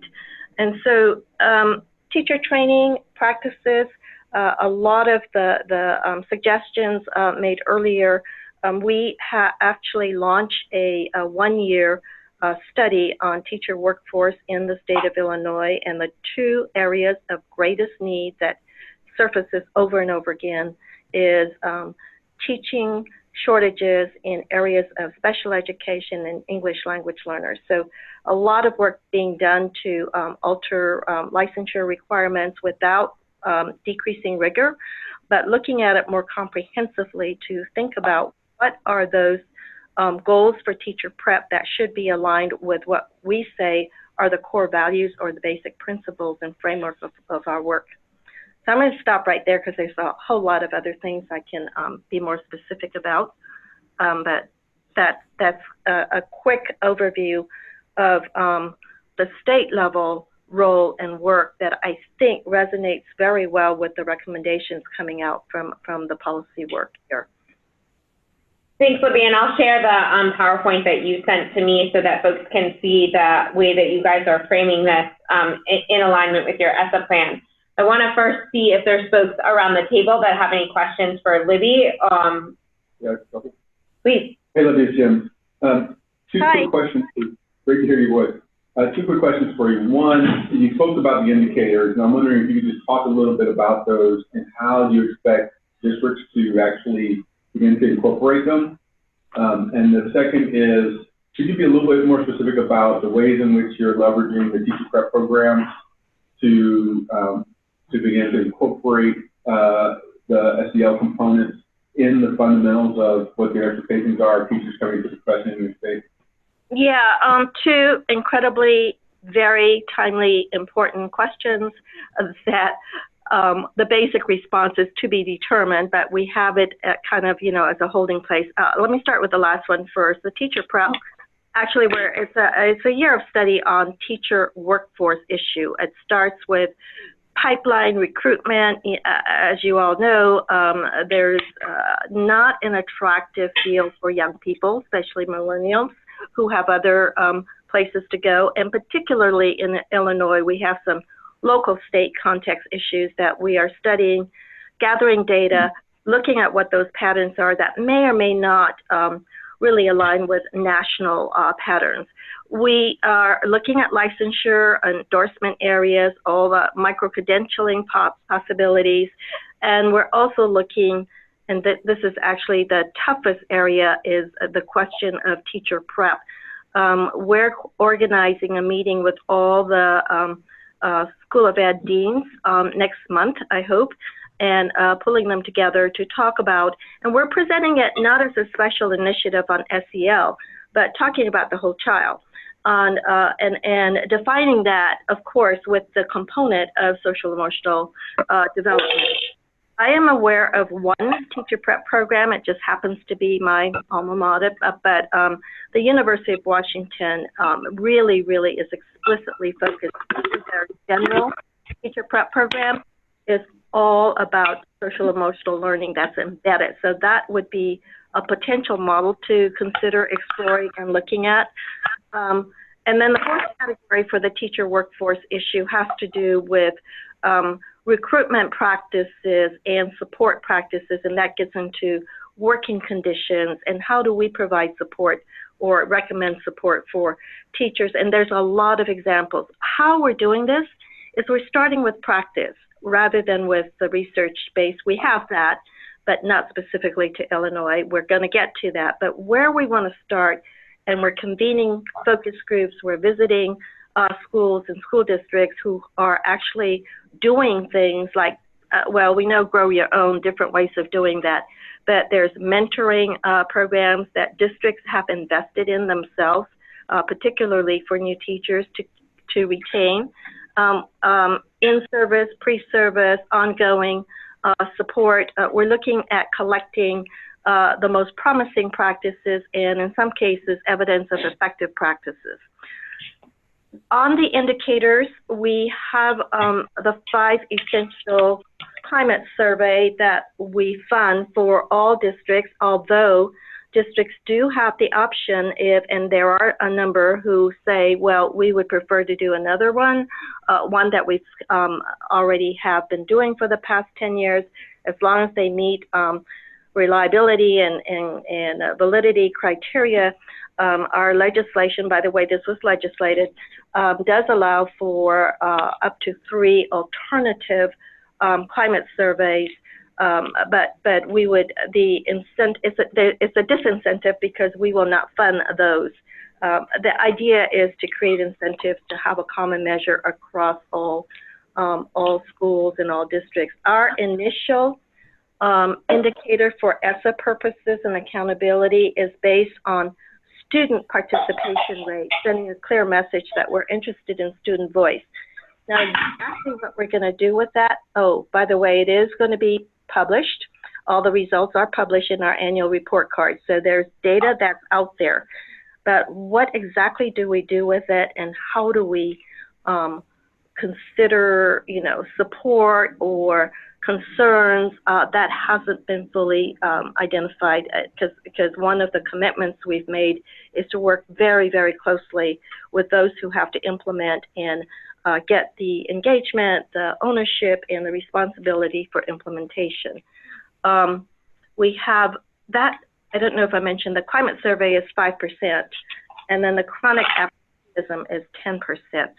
So I don't have a full descriptor for you yet, Jim, but that will be, we expect all of our indicators to be completed first part of spring, or certainly by May or June, because we will be rolling this out for accountability measurements August 2018. Wow, okay. Thank you. This is Olivia, oh, go ahead. Hi. I think it would be fascinating if the commission could do an anatomy of what Illinois has done. What started it? How did it roll out? In what sequence? Whose buy-in did they need and when? And at what point did they roll in various pieces of what they're doing? I think part of the report in an appendix could be, this is how it has been done in the real world. I agree, and I just want to say I thought it was super helpful. A description there, and the comprehensiveness of the thinking is really impressive. I think we have a lot to learn there, and I'm a little embarrassed I didn't know more given the closeness of the work to the CASEL work that others have been doing, but it just sounds very impressive, and I'm sure, always lots to learn, but I agree with Hugh. That sounds like we'd have the makings at least of some case study material in the Illinois example. What obstacles and impediments did you encounter along the way? Not to respond right now, but just as part of any kind of case study. Yeah. Right, and then just so to bridge this, circle back to connections to CASEL, of course, our state superintendent, Tony Smith, was he was a superintendent in Oakland School District in California, and was one of the initial district partners with CASEL for systemic implementation of SEL. So just know that there's a full connection here on a variety of levels. Libby, I'd like to pull back on your previous job with the Fed. I wonder, working with Jim Sheldon, There's a lot to say about that. Yeah. I'm wondering if from that lens, do you think we have fairly represented the information that might be helpful to the English language learner community? Or does it need to be strengthened, or you feel like we're okay with the general language? Secondly, yeah, go ahead and answer that. Okay. I stated earlier that I don't think there's adequate attention to that. There is a line in reference to culturally responsive pedagogy, but that does not even begin to express the need for linguistically diverse students. Again, we could get into more conversation about cross-cultural perspectives and, you know, in some of our activities and our assumptions about social emotional learning. And those of you who are psychologists can talk more about the various conflicts and values when some traditional cultures does not really accept or value the expression of emotions publicly, for example. In fact, the value is that you are self-disciplined enough to keep it to yourself or only within the family. So how do we help young people, our children, and families understand the westernization or the acculturation, or at least if we're going to be in the schools promoting, we should be sensitive and understand how do we make that bridge. And what are, I guess these are questions, you know, what are we really, what is the trade-off here that we're talking about? So that would be one example. Yeah, and I guess, Hugh, this sort of relates to what you were saying about privileges of the dominant culture. I don't think we've addressed that directly. Right, right. There's also language issues to really understand and be able to interpret what it is that we're trying to do. And this gets into the community, you know, family engagement communication plan that I think Mimi and others talked about. Yeah, a point I'd raised earlier is that, and this is a little delicate, but I think we have to be extraordinarily respectful of young people's cultures, mores, etc. But we also have to prepare young people to be culturally lingual because they have to navigate the mainstream as well. Yeah, and I would agree with that. This is where understanding, for example, language acquisition, there's a concept called code switching. So you learn to do that in terms of behaviors depending on where you are, how you communicate in school is going to be very different than how you communicate at home or with your peers or with your, and absolutely. So, but just to be cognizant of that and be explicit about that would be very helpful. Right. And Libby, you don't have to answer this now, but I think at some point it might be intriguing to talk with you, given your experience, about how we might relate positively to federal policy. We're planning some document around relationship with the federal government, more than ESSA, but ways in which the federal government can be supportive of this agenda.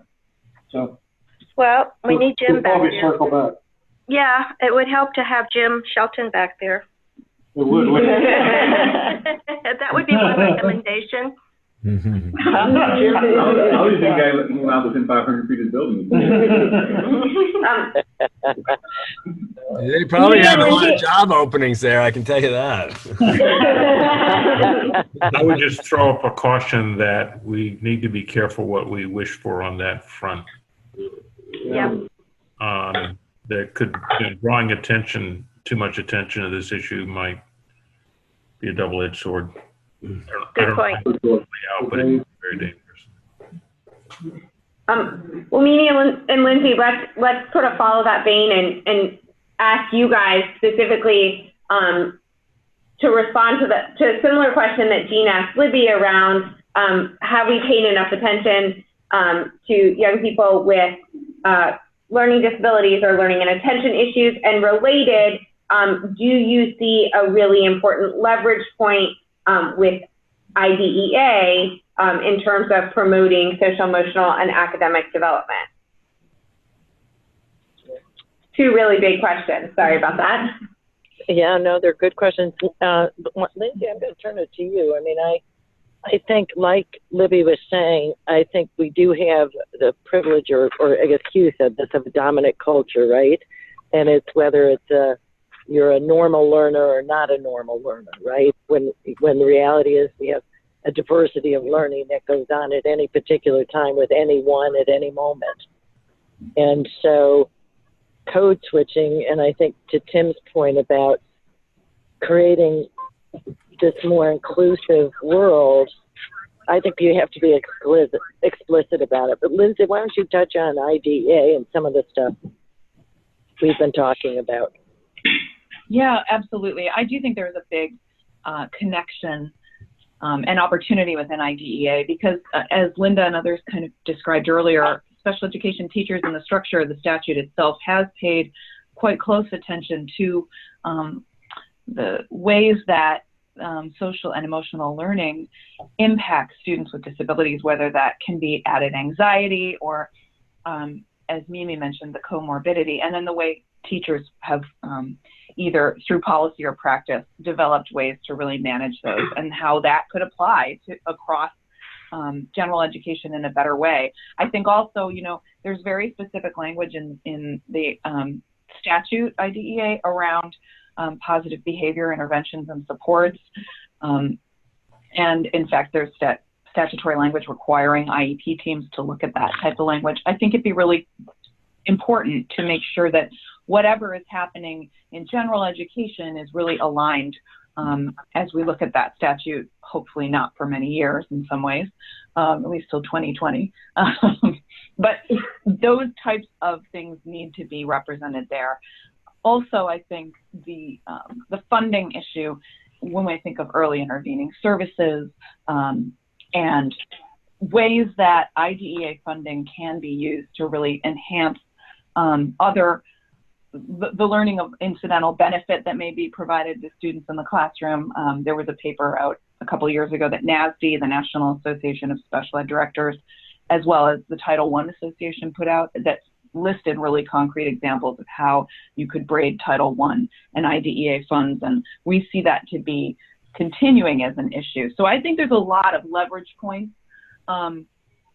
within the federal statute, and we are looking forward down the line to a reauthorization that can make sure it better aligns with the social emotional learning, sends those indicators in the language, continues to make sure that while important funding is protected, it's also used in wise ways in the classroom, like vehicles like early intervening services, and other things that really respect the continuum across all the students and the ways that Mimi had talked about. We think that what benefits the 1 in 5 really can benefit all students in the classroom. Thanks, guys. I want to be mindful that we're coming up on almost 7:15 East Coast time, and we're super appreciative of your time. I want to ask the folks here in the room and Tim virtually if you guys have one final question for Hugh, Mimi, Lindsay, and Libby. Libby, I have a question. This is Camille. Hi, Camille. Hey there. I have a question. In Illinois, specifically because we are talking about equity, that is there specific language around culturally responsive teaching? Any specific language around that in the plan? I think there might be reference to it, but not to the degree that it should be. Okay. But that's a good question. I can always follow up and get back to you to find the reference on that. Okay. Similar to your policy. Curious yeah, how you there is guys reference. were dealing with that, or how we as a state. Yeah. So guys, I just want to. Can I just ask one question? And it might be too much of a new issue, but Hugh in these conversations consistently brings up the politics of these challenges more than maybe the rest of us talk a little bit more policy. And I just wonder, Hugh, if I know you've been consistently a voice of caution on the potential pushback and so on and so forth. Is there a coalition to be built from civil rights organizations, from traditional politically active stakeholders who may not see themselves as education organizations, but who might recognize in this work a new opening for creating the kinds of realistic opportunities and, more just and equitable opportunities that they advocate for in other ways? I just wonder whether we've thought through who our potential allies are thoroughly enough. Maybe, again, that's not for today, but maybe for the future conversation. I mean, that's a very interesting and important question. I mean, my own instinct is that before one expends a lot of energy on the federal level, we ought to focus on getting the states, the governors, the state education commissioners, teachers, parents firmly on board so that there's a strong market demand and support, which then creates more pressure on the federal government to do what makes sense. So that if they wanted to do something that didn't make sense, it would be more of an upstream struggle. So, I mean, I guess I just worry about some unintended consequences in the kind of environment we're seeing here. And I think also there's a risk that there's going to be some major budget slashing activity in 2018. So again, that would suggest, as much support on the ground among policymakers and parents and professionals as possible. So I just would stress, the commission ought to stress, I think, that level of engagement and understanding first, and then look to federal policy to be supportive rather than the other way around. I'm not suggesting anybody was saying, but I just am very nervous about this environment. Folks who've been inside much closer to Washington may have a different view, but from 200 miles away in New York, it's crazy making. And it's also it's just, if it weren't so ideological, I'd feel less concerned, but I just worry about people latching onto this and doing the really wrong thing. I think it's wise counsel here. So, Libby, Mimi, Lindsay, and Hugh, you guys have given us a lot to think about, and we're very, very appreciative of your time. I think the folks here in California are just going to spend a few more minutes wrapping up, but just want to thank you again for your thoughts and your reactions, and please know that we will continue to follow up with you and seek your wise counsel as we move forward. Thank you. So thanks, guys. Thank you for all your great work. Thank you, guys. Thank you. Take care. Enjoy the sunshine out there. It's pouring rain. We'll take that. But it's warm. Yeah, it's warm. But it's warm. Cheers.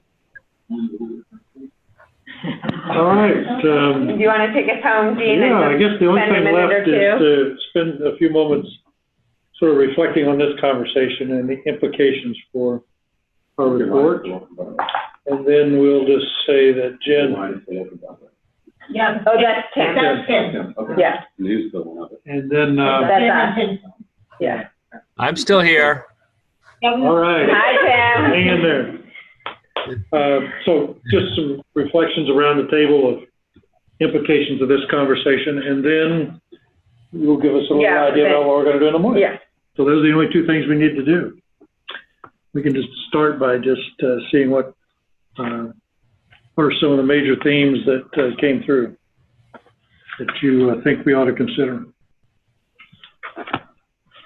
I think Hugh's continuum idea is something that ought to make its way into the report, that there's a continuum of need. Yeah. And the strategies may not be wholly different, but they will be more intense, and the support systems and so on along that continuum of need. And we ought to bring up the issues of trauma-informed, practice, et cetera.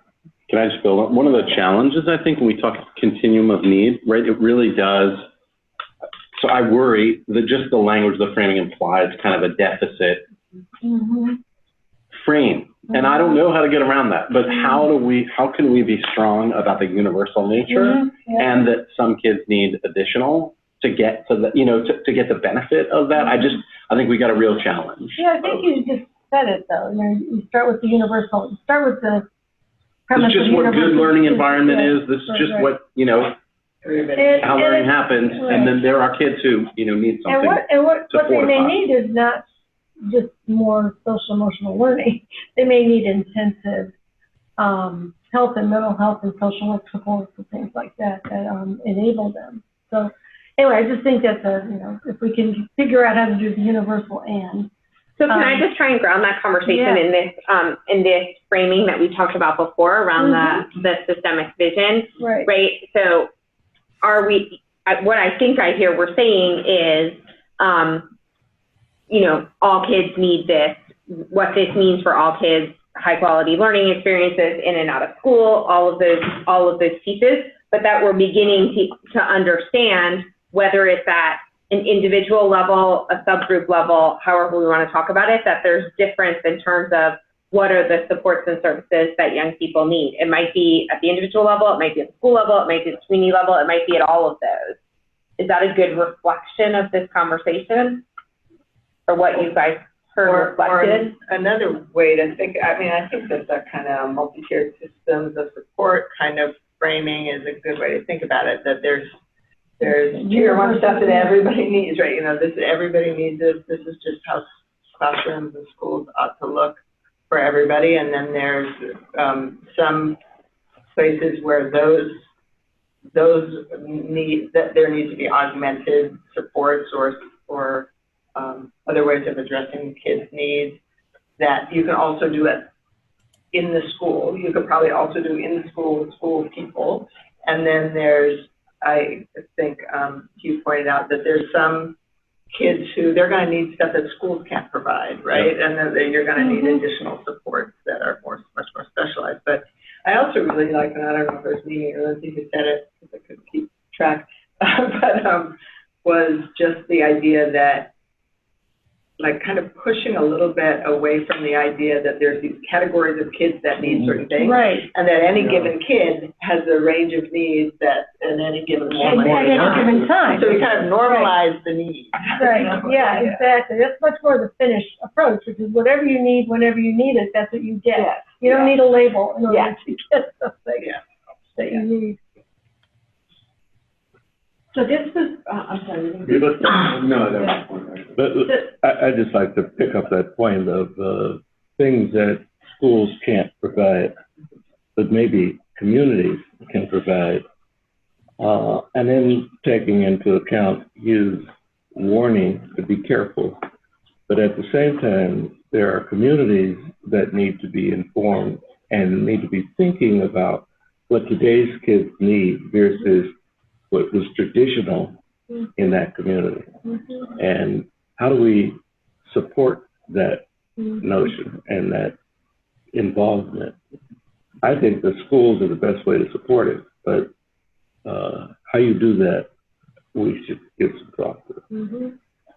The other thing I would carry into our earlier conversation was when, I guess you asked, what are the things that special educators learn that, if you had more of that in general education, and there are a few strands, I think that would be really helpful to. And that reinforces this prior conversation we were just having. Right. I mean, all kids need that. And a range of individual needs, and when you start to think about teaching in that way, it just brings you a different knowledge base and way of working.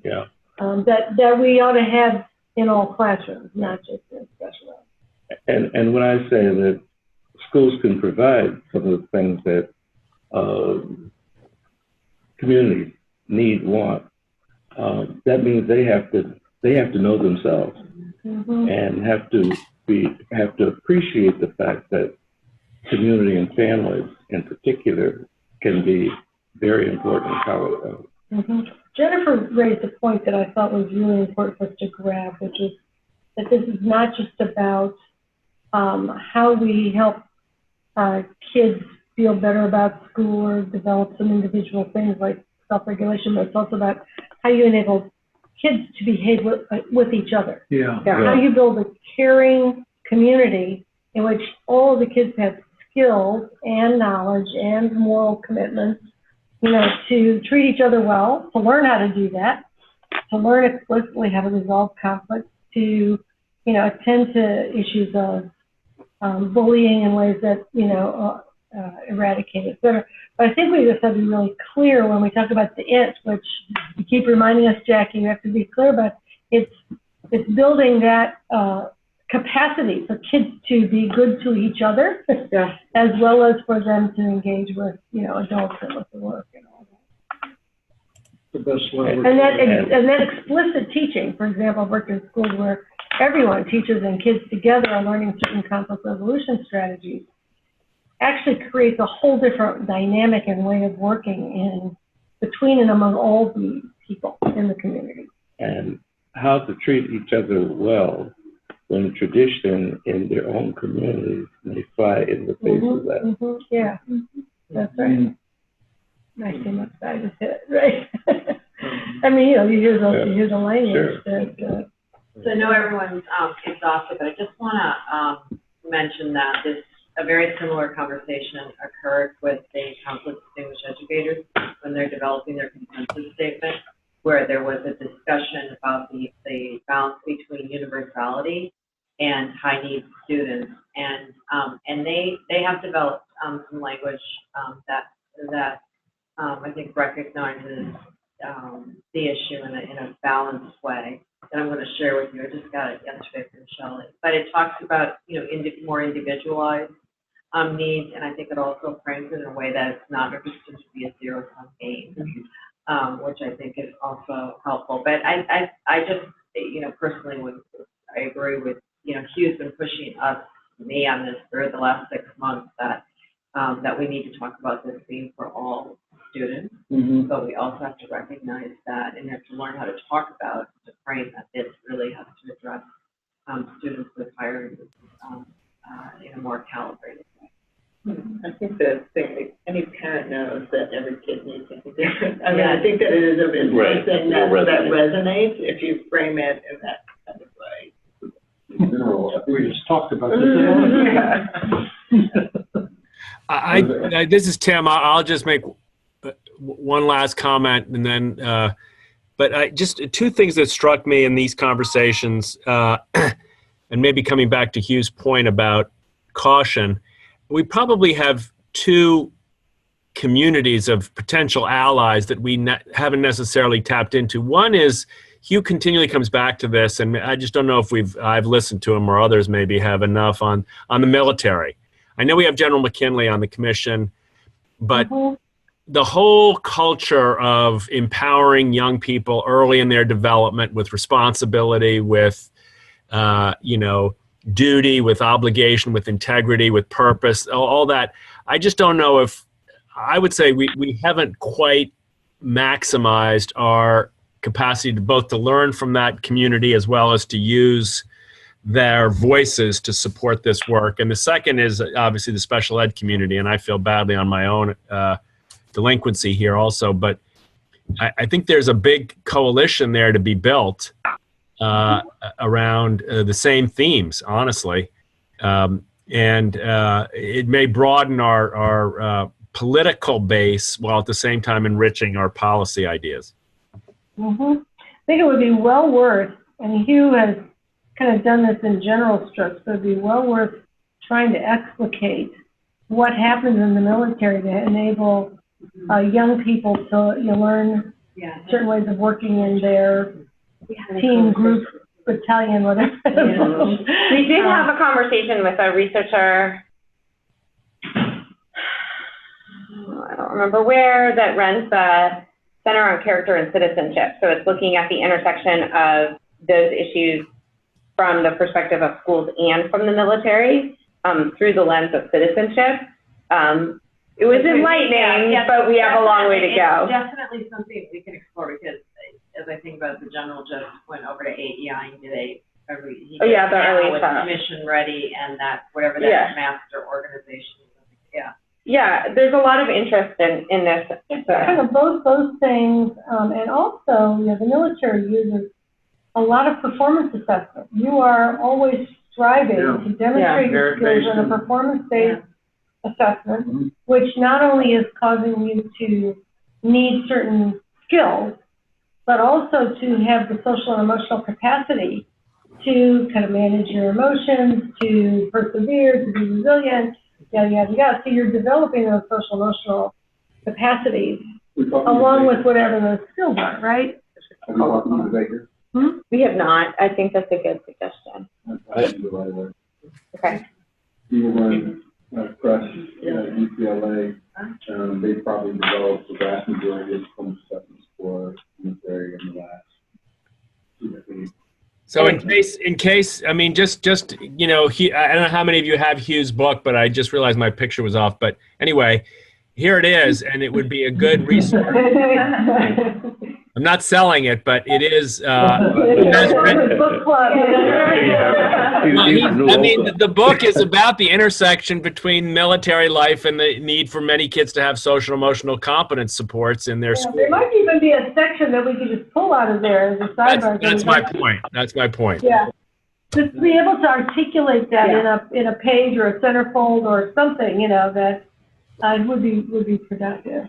I agree, and yet there's, in my opinion, there's a big difference between the military and everybody else in that belonging, which is what all kids need, is at the center of what the military is about. Yeah. Whereas in our public school systems and other institutions, the message is you don't belong.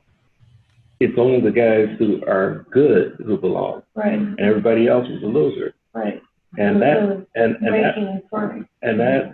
is a critical difference, but still the difference that we have to address in some way in our public school system. I think that's so hard. That's kind of something I've been kind of toggling with in my mind. Also, just this idea that the military has this sense of, like you said, this idea that you belong, but also that as you achieve and do better, you're serving your others or your country, which is a much, you know, it takes it out of, you know, I'm doing this because I want to go to college or I want to make this much money. And it's kind of a shallow achievement, but if you can broaden it to think, you know, this is my community and I'm empowering my community, and this is, you know, takes it into the realm of social justice, which I think gives a lot more teeth and more depth to some of even the academic outcomes. Which, of course, some schools do reframe it exactly that way. Yeah, no, exactly. Some of those schools that, you know, reframe it as being contributing to the community, contributing to your school and home community. So we can make the analogy to some, you know, I think that it could be very culturally relevant to certain communities as well, that tapping into that collective, the we instead of the I, is a lot more powerful than some people hold on. The military just carries a connotation of like obedience, though. Although it is interesting, I mean, I was just thinking about it, that the military has changed a lot to actually, so I think they've adapted more to what we know about like the science of learning and how you build a purposeful community than education has. So potentially figuring out a way of drawing out some of those stories. Which goes all the way back to the fact that that's a system that demands adherence to good practice, where we have a system that floats a billion ideas and hopes for the best. And it's some of that learning from them might be how do you actually get things done when you even when you know what to do.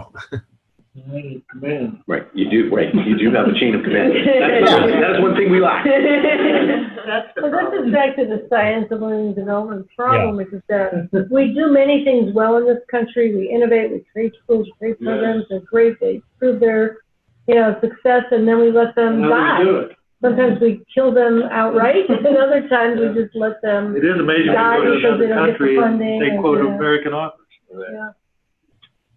So one thing on a positive note,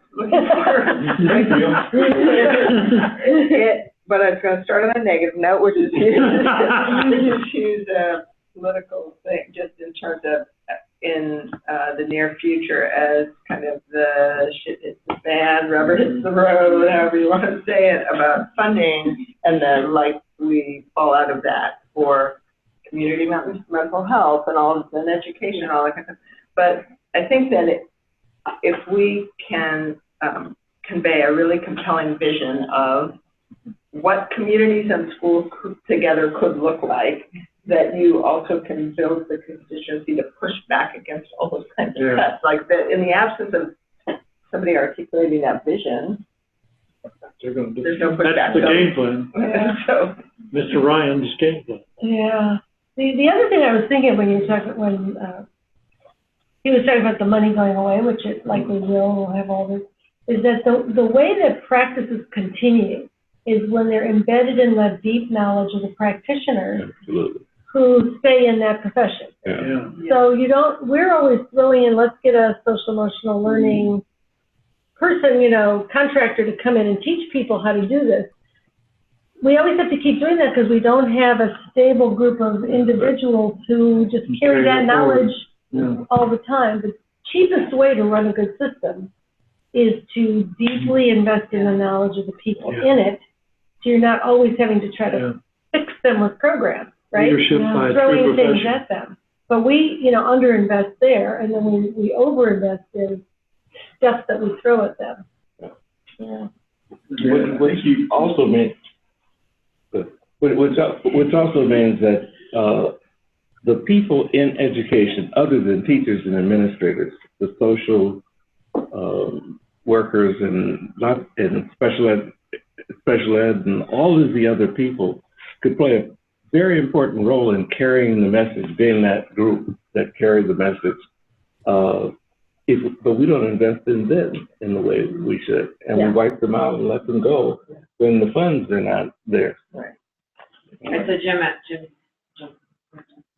No, so just three quick things. One is on the military point, they are most adept at incorporating into standard operating procedures what the science says. They don't care whether you understand why you were doing it, they just want you to do it. The second is they then provide tools which reinforce it. I'm saying that the same strategies we were talking about earlier, they kind of actually employ those just much more effectively than we have. And they're just unafraid of saying this is the way you actually do something. And so I think the strategies around producing resources that move people from doing the practice whether they understand it or not right away, maybe something you can get a little more comfortable with. And they have a general command that is a little bit protected from politics, right? I mean, there's a command structure. And when you do things and new knowledge comes in and you can change your practice to incorporate that new knowledge, there's like a continuity to enable that to happen, rather than somebody just decides out there, no, you guys can't do that anymore. We're going to tell you something else to do. So that's also, but it's an interesting analogy that we should. Maybe we should try to get funding for SCAD in the Pentagon's budget. Education. Anything that goes in the Defense Department budget gets passed. So if we get a big appropriation in there and some chain of command power, we might really get something to happen. When I was at RAND Corporation and we would study things like learning or assessment or whatever, I could get about 10 times as much money from the Department of Defense to do the same study as I could get from the Department of Education. And they were doing a ton of research on learning. They spent $1 billion just on how you move teams of diverse people and teaching these people. Jim, say that again. Sorry, I couldn't hear. Just on what? They've already spent $1 billion in research just on how you actually build teams of diverse people and and then they've taken the results of that research and it's built into everything from the new recruit training to the training corps to what they do every important. Like it's everywhere. So. And take that, through all the areas. And by the way, that's why you always notice on all these things around inclusion, there's this military insertion in the report that says, protect that, because they figured out one time for everybody else that diversity is really important. Jim, do you know that? Do we know that literature? I certainly don't. Would there be? So the joke I was going to tell is that you can not, if you didn't worry about the appropriation, but just created a mechanism for civilian transfer of the research that they do, then you can get access to tons and tons of stuff. They've done tons of stuff on. And a lot of it is public information. I mean, it's not all classified. Yeah, it's not all classified, but the stuff is actually useful. Language Craig McKinley can sneak it out for us. Yeah, but I mean, I think this is I think this is a serious new thread for our. I mean, I know it's a big thing, but I think first of all, the halo of the military would be great for us. The learning, this substantive content we could get. I don't know. There's a lot here. I think there's more. We shouldn't dismiss it. I'm going to have that be the positive note that we end on for the day, because I think that is an interesting way for us to pursue. Just a few notes about how we're going to use our time that we have together tomorrow. When we gather in the morning, I'm hopeful that we will revise what we have and what we've framed today to really spend some time to dig into the pillars that we've developed. And see if we can put some more concrete recommendations and language based upon all of the voices that we've heard today, so that they're inclusive, what states are telling us, how we dig really deep on teacher prep, and how we think about equity and inclusion. And Camille, we might ask you to maybe spend a minute or two to just work with us on the systemic vision piece tonight and maybe first thing tomorrow morning. Okay. And then following that, we're going to really spend some time focused on our bipartisan policy advisory council. Who are the people, who are the voices, and what's the process that we want to take to move it forward? And then at lunch, we're going to be joined by some really special guests. And Dr. Comer has graciously agreed to be our MC extraordinaire with 3 student alumni athletes from Stanford to really explore the connection between participation in sports and social, emotional, and academic development.